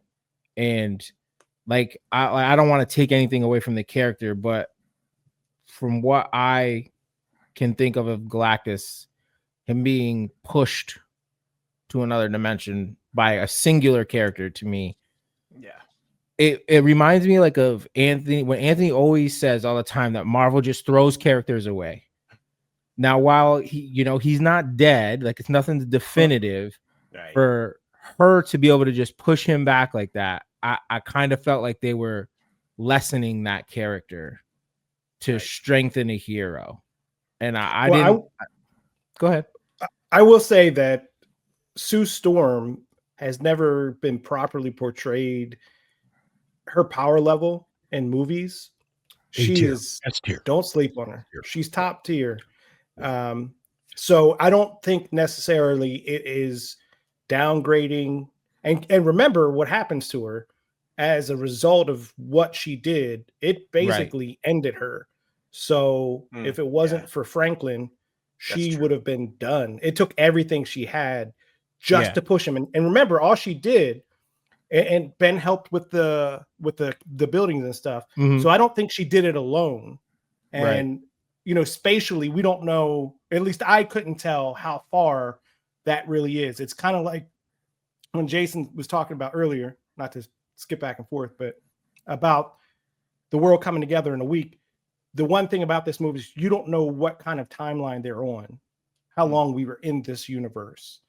It's the same thing I feel the same thing with that scene is you don't know how far she actually moved Galactus. So that's the only thing I'll say about that is she's actually super powerful. Because if you think about it, I think the only thing Jessica Alba ever did in the 90s was kind of allude to the fact that she could create a force field inside your body and just basically burst you like a bubble. All right. Well, guys, let's go ahead and move it on to Giles so that we can get things moving. We're already at almost an hour and 45. All right. So I'll run through some of this stuff kind of quickly, right? So we're introduced to yet another universe, the 828. And obviously, this universe doesn't have mutants, doesn't have a lot of stuff going on, right? Because these are the defenders of the world, and they've only been around for 4 years, right? So I think this is kind of a down-powered world, and I think they did down-power Galactus a little bit, although it did take Sue Storm and the Silver Surfer and everybody else working in concert to push Galactus back. But man, Galactus, he's powerful. Now, to be fair to Sue, she is what's considered an Omega level mutant, which means that there is no theoretical top end to her power, right? It can grow and grow and grow. It's like the Hulk can get as strong as he can get angry, right? And kind of like Storm, right? She's Omega level as well. Franklin is, he's like super scary, powerful, like, cosmic entity kind of thing. And I'm really curious what happens with him. So I'm looking forward to that. Now, one thing that we're going to go a little bit bigger on spoilers here. If people go and take a look at the cast of Avengers Doomsday, which is coming out next year, you're going to see a lot of people from this movie in that movie, along with a lot of people from other movies that are not in the 828 universe, right? So in some way, the 828ers are going to go to the 616ers, or they're all going to go somewhere else. So, Marvel in their last few movies, they've been introducing all these characters. Especially with all of the Wolverine and that stuff, with all the different versions, they are bringing, I think, the ensemble cast back, and they're trying to find a way that to explain that these folks didn't all exist in the same universe at one time, but they're going to get all thrown together. So I'm really super excited for that movie coming up. Super big spoiler. So if you don't want to hear the super big spoiler, turn your ears off right now. This is a spoiler section, Giles. We're good. Yes. But this is a big one, right? So they introduced Dr. Doom in this movie, right? He was in the after trailer scene, right? And he was there with Franklin with his mask off, right? They didn't show his face; they just showed him from behind. But his mask was off, and Franklin was, kind of looks like he's trying to touch his face, right? So I don't know if they're going to use I don't know if Doctor Doom is from this universe. Is he from the 616, and we just never seen him? So again, another super powerful character, and that's probably going to arc all the way into Secret Wars, right down the line. So I'm really excited for that. So a lot of character building, they've been doing all these origin movies and all these things to bring all these characters together, and we're going to start to be able to see that in Doomsday coming up pretty soon. Hey, Giles, just one thing to your point about Doctor Doom, as we're pointing out real quick, is everybody did catch the fact that Latveria's seat was Yes. was empty. empty. Yeah. Yeah. The so entire that movie. so ambiguously, to your point of you don't know where Doctor Doom is from, I think that's why the seat is empty, because we don't know if because you would think, though, if he was in 828 when Reed Richards is putting everything together to save the planet, Victor Von Doom would have come forward, but you don't know for a fact because they didn't have that seat empty. That didn't have that seat full. So I thought that was kind of interesting, just to acknowledge your point of, a lot of people I think will see that end scene and assume because he's with Franklin that he's from the 828, but I don't know that we can make that inference, especially because they are skipping universes. Yep, but it was cool that they threw that in, so that does exist.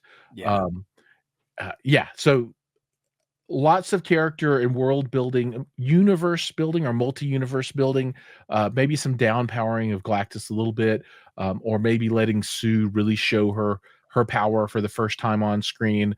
Just little stuff to notice, and things I think are exciting for the future. Fantastic. So you guys have all made some fantastic points here in the spoiler area here. I just want to hit on a couple of areas that I thought were pretty cool. This is how you know that all of them embrace one another as family, because this scene kind of took me by surprise. That was Ben Grimm delivering Franklin on the spaceship as they're leaving Galactus's ship, basically. I saw that and I was like, okay, he really is family to them, because that's different. I've not seen that in a movie before. Yeah. But that was actually, it was nice to establish how close they are. Reed Richards trusts his best friend, his brother, that much to deliver his child that his wife was actually giving birth to. So I thought that was just a really cool and touching scene. He had those scissors out too, boy. He was all. He was ready. Look, his hands are so hard. He probably could have just cut it with his 2 fingers, right? Yeah. But that was actually really cool. Another thing that I thought was a really fun thing to see is what I have on the screen here. I don't know if you guys caught it, but there was a lot of imagery from the comic books in the opening scene of the movie. This monster here, they actually showed in some of the very opening scenes of the Fantastic Four fighting some of the villains and some of the monsters that they've actually had to fight on their world with an 828. And I saw this scene and it just hit me. I'm like, oh, I remember that. And there were some other things that they were discussing. Anthony talked about how they talked about Mole Man, the Wizard, and all of the other classic villains. In the wrong space, but yeah, I did. Yeah, you did. It's okay. But a lot of people probably won't even know who the heck they are, so don't even worry about it. But that actually was really, really cool to see, man. The Easter eggs and the nostalgia that you get as comic book fans and fans of this franchise. So for that reason, man, like I said, this was just an awesome experience. This and Superman have made my summer, man. They really, really have put my faith that comic book movies can be good when done right. And as stated, now I'm just waiting to see what the future is going to be like with both of these studios, DC Studios and Marvel. Can they keep this up? Can they give the care and thoughtfulness that their characters deserve so that they can be embraced by the majority of folks who actually see them and enjoy this type of content? All right, guys. Well, that was our review, our non-spoiler and spoiler review of the Fantastic Four. Now what we're going to do is we're going to move it on to the watch list. listening to the Fun Waste of Time podcast. I'm going to start with Anthony on this one. Anthony, what have you been watching? Okay, I'll start off with TV first. Ironheart, I finished that one a ways back. We just hadn't had a chance to work it in. It was off to a kind of a rough start. The first 2 episodes, I just think it was a pacing thing. But I'm telling anybody out there, if you give it a chance and you stick with it, it's got some good characters. The cast is amazing. The standouts for me were Anthony Ramos, who I love that dude, and Twisters and Transformers, everything he's been in. He was the Hood. Dominique Thorne, Alden Emmerich, who played Zeke Stain. The thing about him is I thought he was a great young Han Solo, but not everybody agreed. And Sacha Baron Cohen, I think he wasn't in very much of it, but what he did, he was a scene stealer, and it kind of made me want to see more of him in that character. Some of the negatives for me were Parker's gang.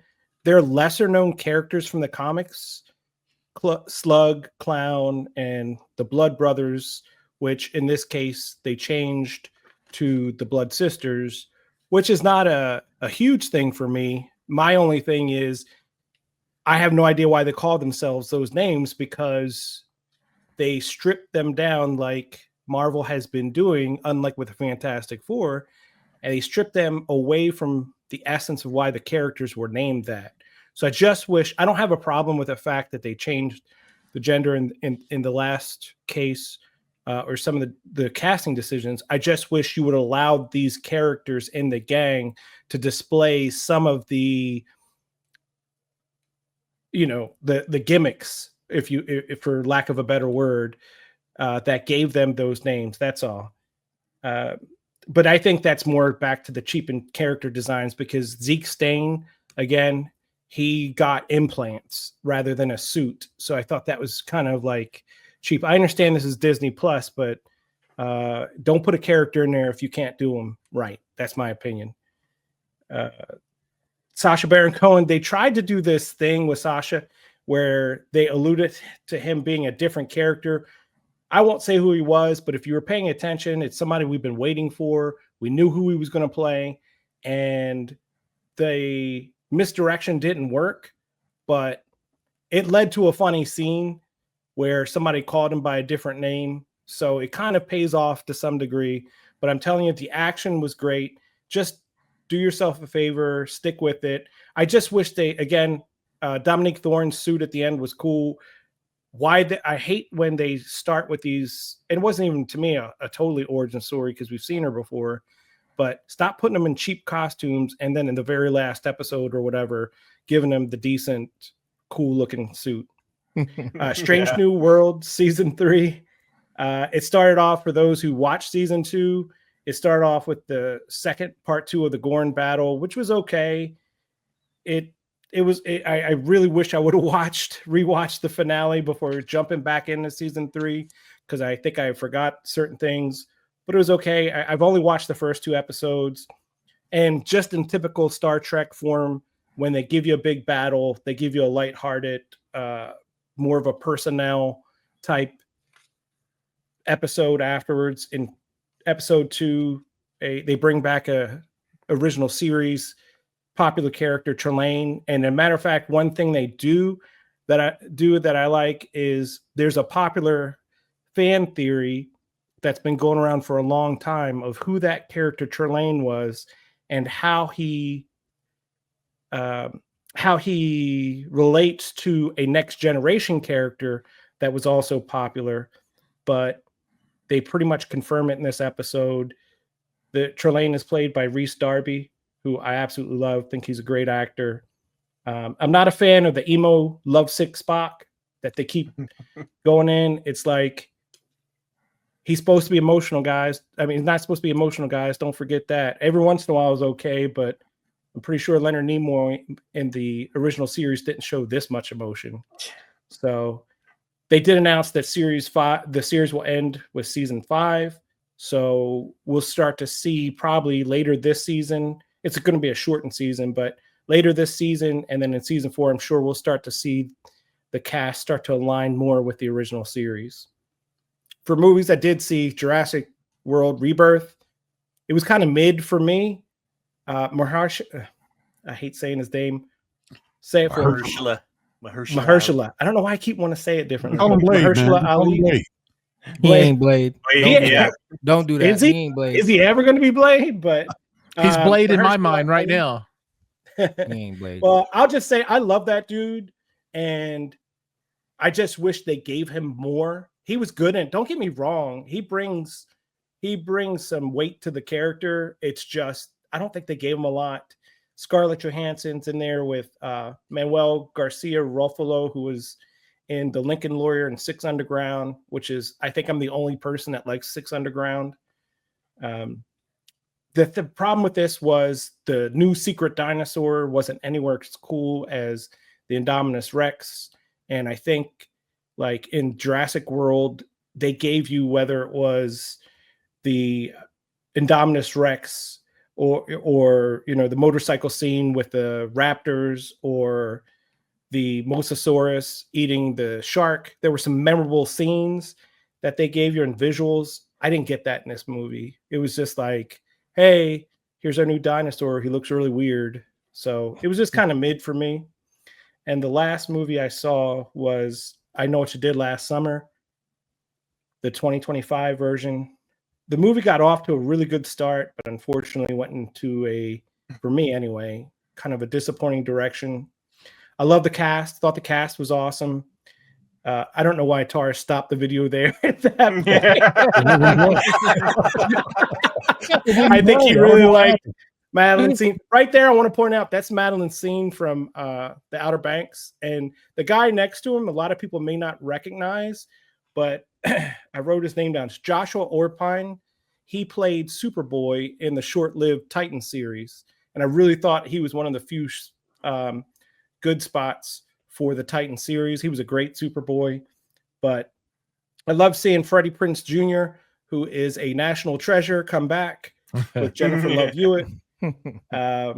Again, Madeline scene, however you say her name, from The Outer Banks. She was hilarious.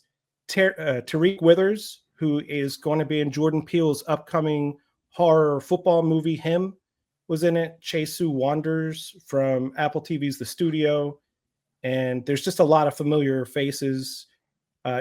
Jonah Huber King, who I kept seeing his face, which is right there.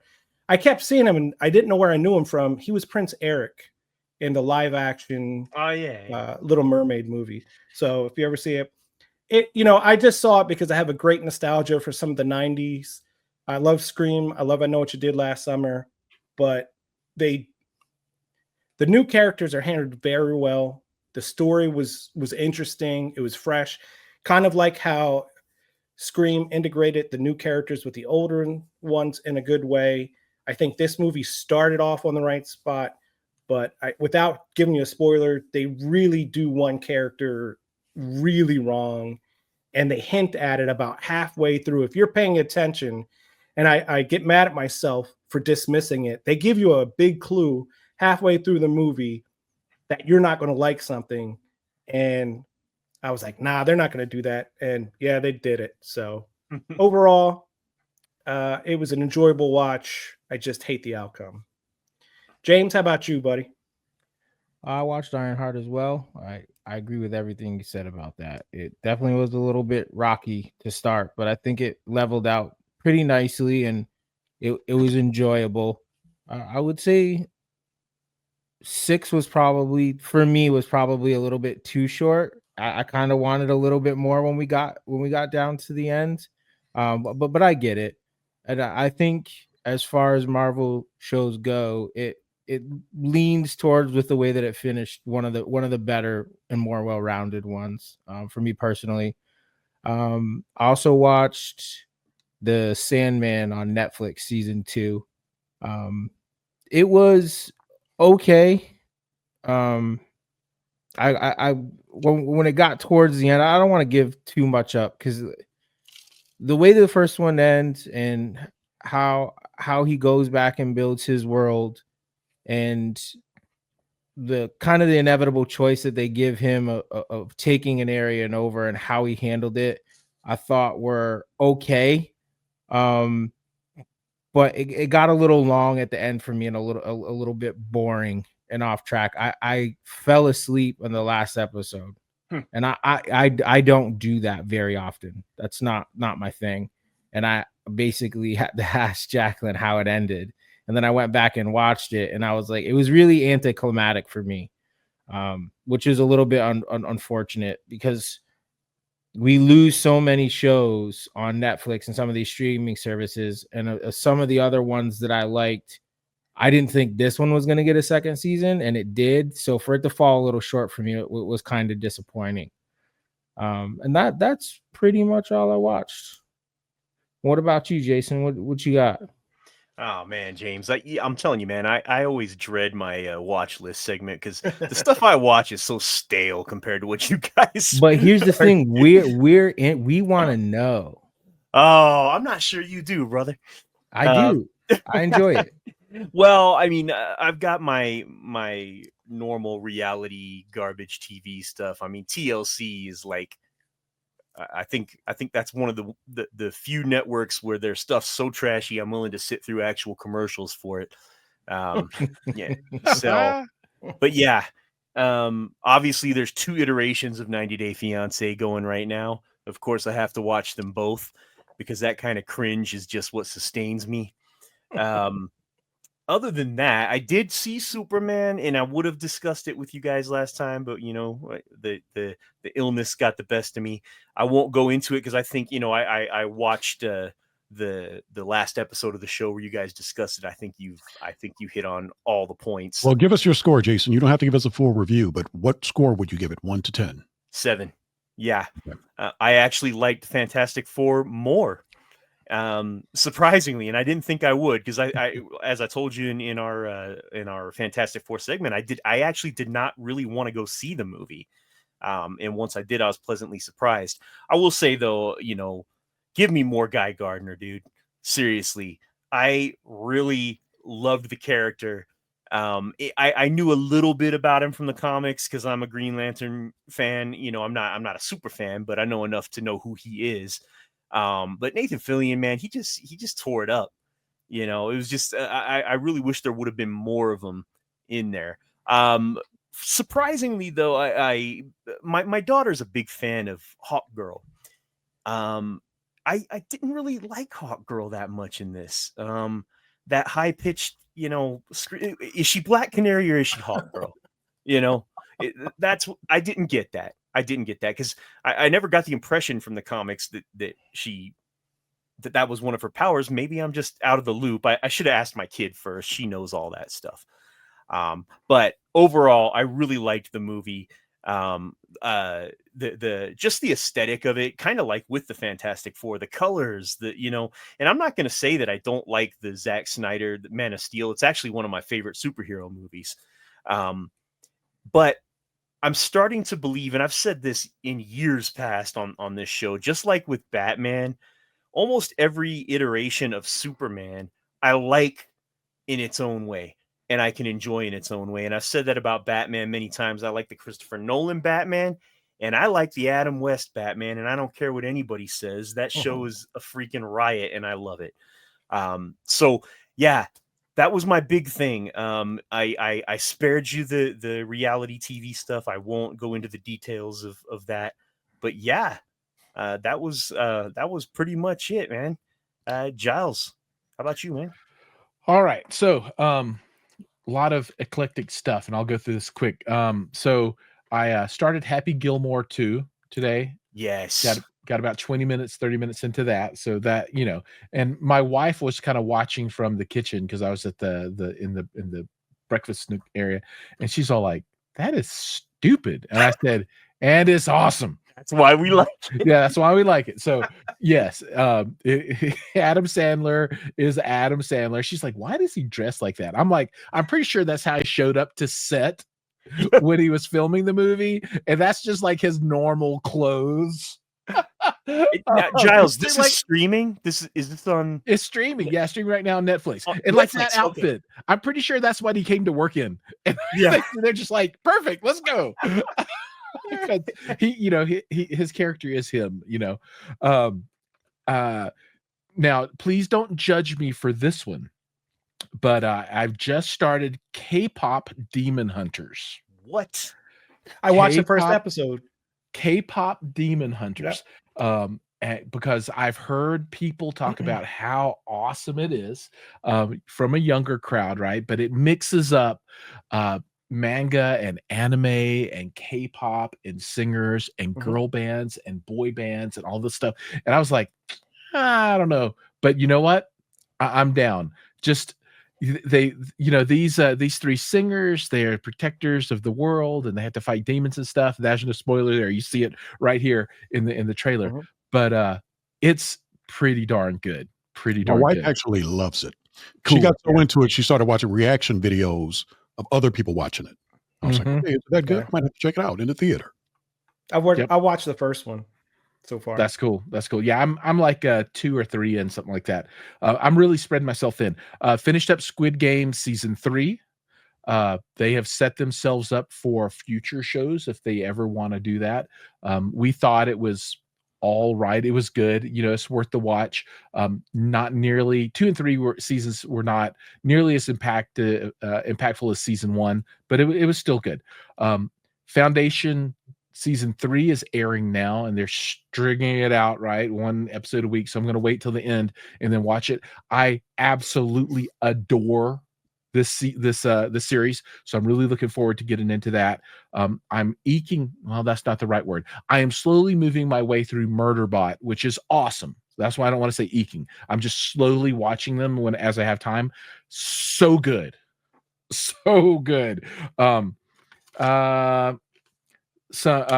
Just I also want to point out again. I went back and watched the final couple of Andor again. Ooh. Oh, my good buddy. Yeah, so Torrance likes good. that one. Greatest show on TV, in my opinion, man. So the end of that was just Ooh. so good. Woo! Hey, look, we got another Andor lover on the show, Anthony and Yeah. James. So good. Someone that knows good cinema, That's good right. television. It's like watching the news, baby. CNN. Well, when you get to our age, CNN and C-SPAN can be quite exciting, bro. It is. You're all like, ooh, I snap. heard Cracker Barrel's got them recliners on sale. Y'all should go get them rockers. Ooh, Cracker Barrel. I can eat me some Cracker Barrel now. Just started Ironheart. I'm like 1.5 in or something, so a little slow right now, but I'm hoping it'll pick up. Haven't started Strange New Worlds. That is high on my list to watch. And then on the news piece for TV, if you haven't heard, Ted Lasso is getting another season. Thank goodness. Yes, That sir. show is amazing. So good. And they're bringing back all the main cast. I don't know about all the ball players or not, but all the core staff and, Coach Beard and the owner and all, they're all coming back. And then I'm looking forward to Alien Earth. That's going to be an awesome one. All right. That's all I got. All right. So I guess it's my turn. I'm not going to get too deep into what I've been watching because you guys covered quite a bit, to tell you the truth. And I'm watching quite a bit of what you guys are watching as well. But one thing that I actually did want to discuss was a movie that I waited for the home release to come out before I actually watched it, because I didn't want the theatrical release to spoil all of the goodies that this movie was going to provide when it came to bass, the sound, the visuals, the action, and all of that. And I'm so glad I did, because the home experience was freaking phenomenal.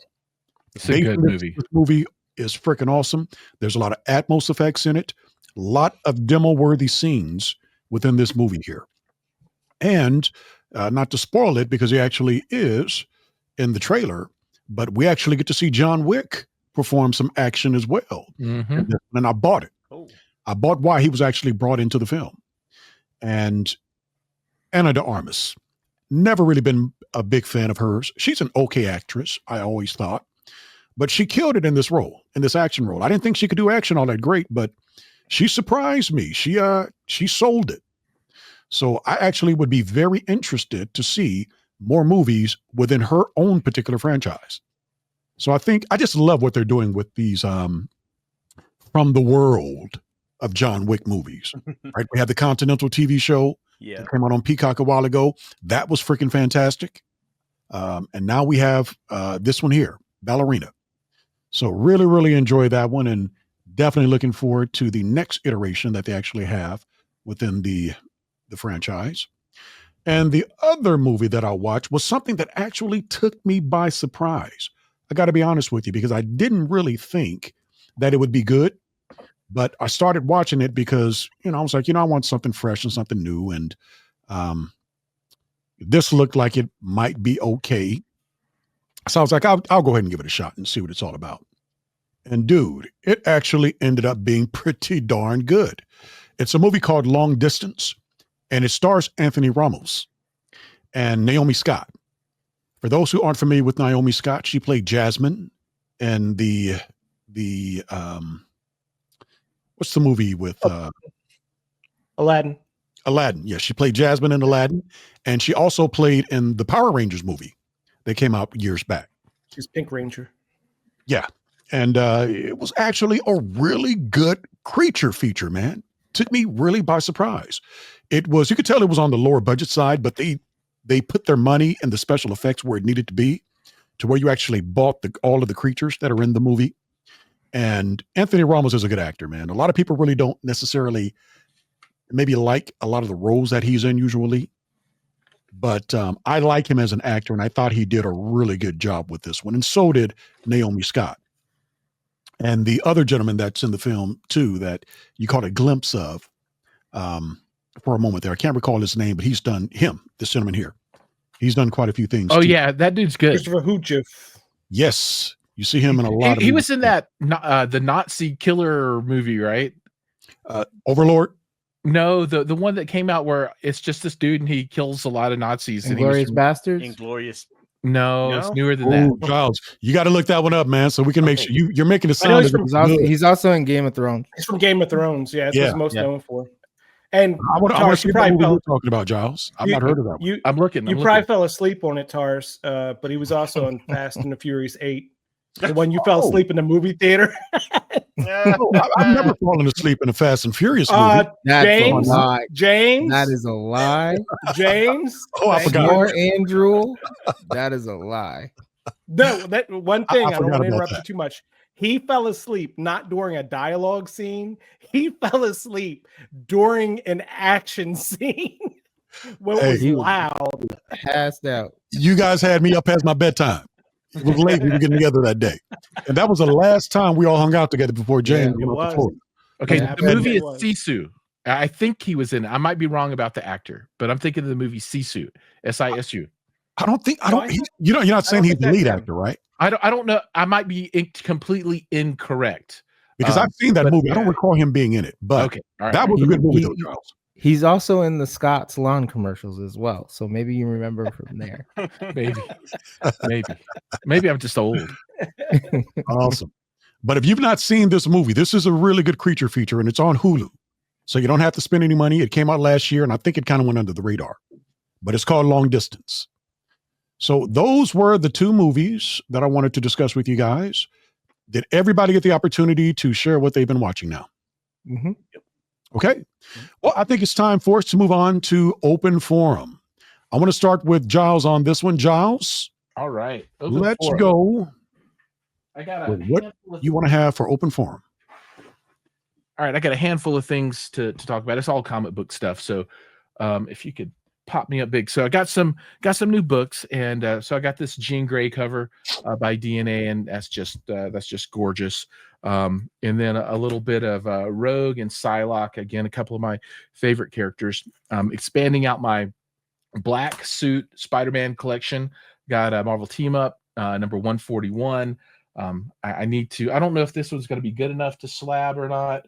I think this might come back at maybe an 8.5, maybe a 9, probably 8.5. So I don't think it's quite good enough, but this is a good placeholder. Here's Wolverine's second print in a 9.8 slabbed. So this is nice. I've got a 9.8 of the first print as well. I think this is an iconic Wolverine cover right here. I just love it. And then the last pickup was Star Wars #1 in the 8. And I've always wanted one of these, and now I've got it. And that's it. Just more comic book stuff. Awesome, man. Anthony, just a quick question for you. Have you ever, I think we had the discussion once, have you ever had your comic books sent to the CGC? So I've never slabbed my own. I have some that have been slabbed. I've bought some signature series. I've got 2 back here, and I've got 2 up here. But mostly they're because they're from some of my favorite artists. I have Tim Sale on one of the Batman issues. I have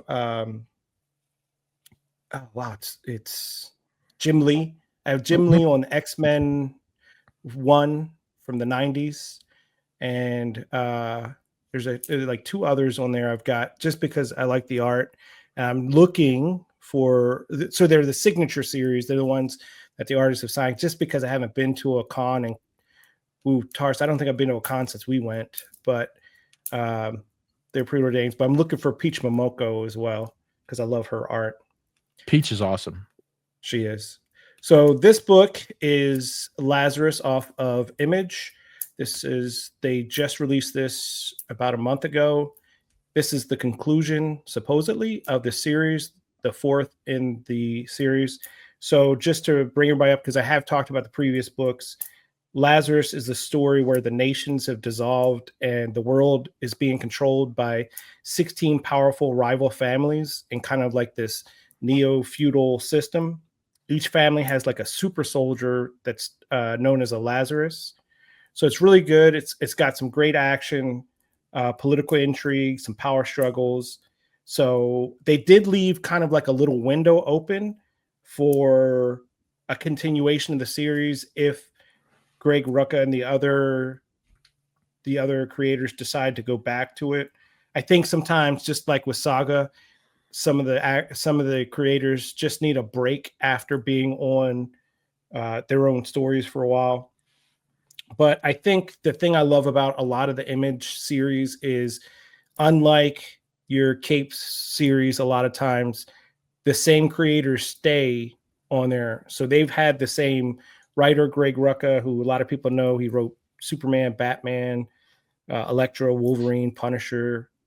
He's been the writer the whole time, and they've had the same artist, Michael Lark, who I like his stuff. He's been on Superman, Batman, and Gotham Central because Greg Rucka was one of the co-creators, and the same colorist, Santi Arcus, from Action Comics and Birds of Prey and Red Lanterns. So I kind of love the fact that one of the things I love about trade waiting, if you can do it with Image sometimes with some of these, is the consistency, because it just drives me crazy because I am a visual person where they change artist halfway or midway through a run, and then the look kind of changes the feeling of the comic book. But it was a nice conclusion. I like the way they wrapped up the story.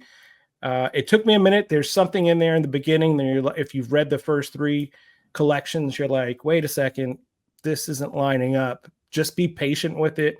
They will explain it to you. I think it's meant to shock you in the beginning, but it was a great read. So I want to take a little break from all the horror stuff I've been doing lately, especially after Tars ripped me last podcast about Something's Killing the Children, which Jason, when I mentioned it, I was just so, Tars threw me off my game so much. I couldn't remember the name of it because I got really, really nervous. But this one it's got some action and some adult content, but it's nowhere near like the horror stuff that I previously, like World Tree and Something's Killing the Children, that I've been reading. So if you get a chance, check it out.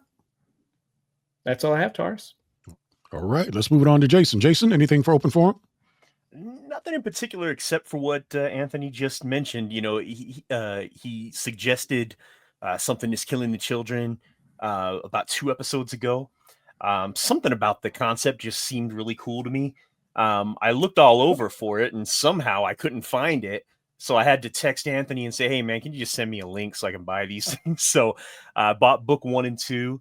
absolutely fantastic. You know, I don't get scared typically by movies or comic books or anything like that. And this was no exception, but it was disturbing.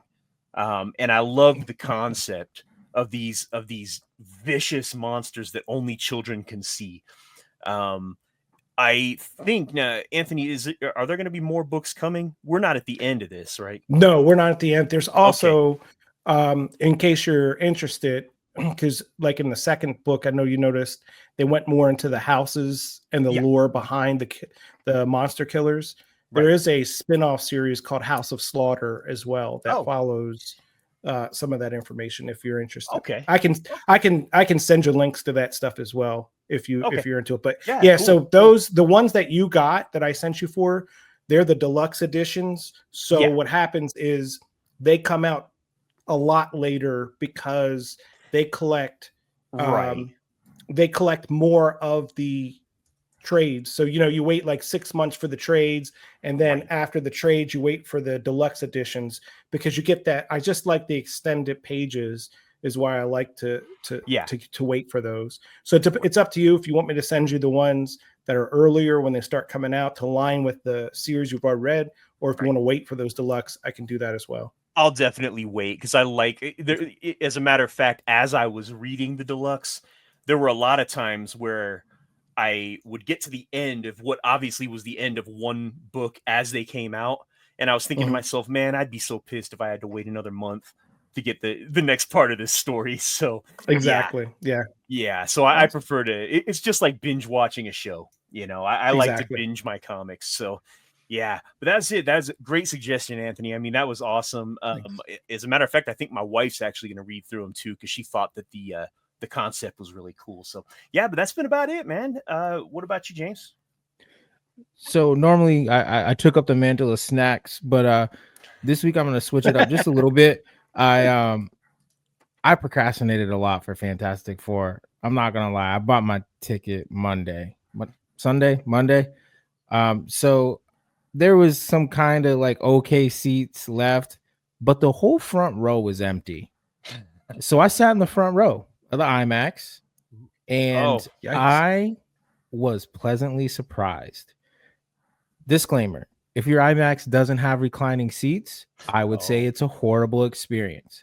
However, at the angle of the recliners that I were in, which was only probably about, I would say halfway of what, I couldn't go all the way back. I would say it was probably halfway. I was able in my peripheral to see the entire screen. And I thought the viewing experience, while I wouldn't want to do it every time just because of the brightness, on occasion, it's definitely a cool feel. The sound is much more immersive. And just like as we, talked about Johnny Storm flying, I literally felt like I was riding on his back in that movie.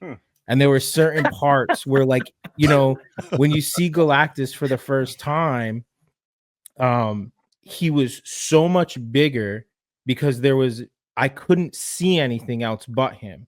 There was nothing else in my peripheral that was catching my vision. There was nothing in front of me that was obstructing my view. No one walked in front of me. There was no heads or seats. It was a lot more immersive than I thought. And I definitely would recommend it at least once to try it and see if you like it. But like I said, the brightness, the sound, it is a little bit overbearing, but it made it more immersive for me. And I think it actually helped me enjoy it. And the first thing I said to my buddy when we walked out of the theater was, we should have did this for Superman. That was the first thing. Like, of the two, I wish I would have done it for Superman. But definitely. So did you feel? Go ahead. Did you feel like you were riding on Johnny's back? Yeah, it was cool. Because that one scene where they like shoot it over the shoulder. It like I was like, because he's massive at that point, because I'm not 25 feet away, 30 feet away. I'm. So you felt Johnny was massive. Yeah. Big, huge.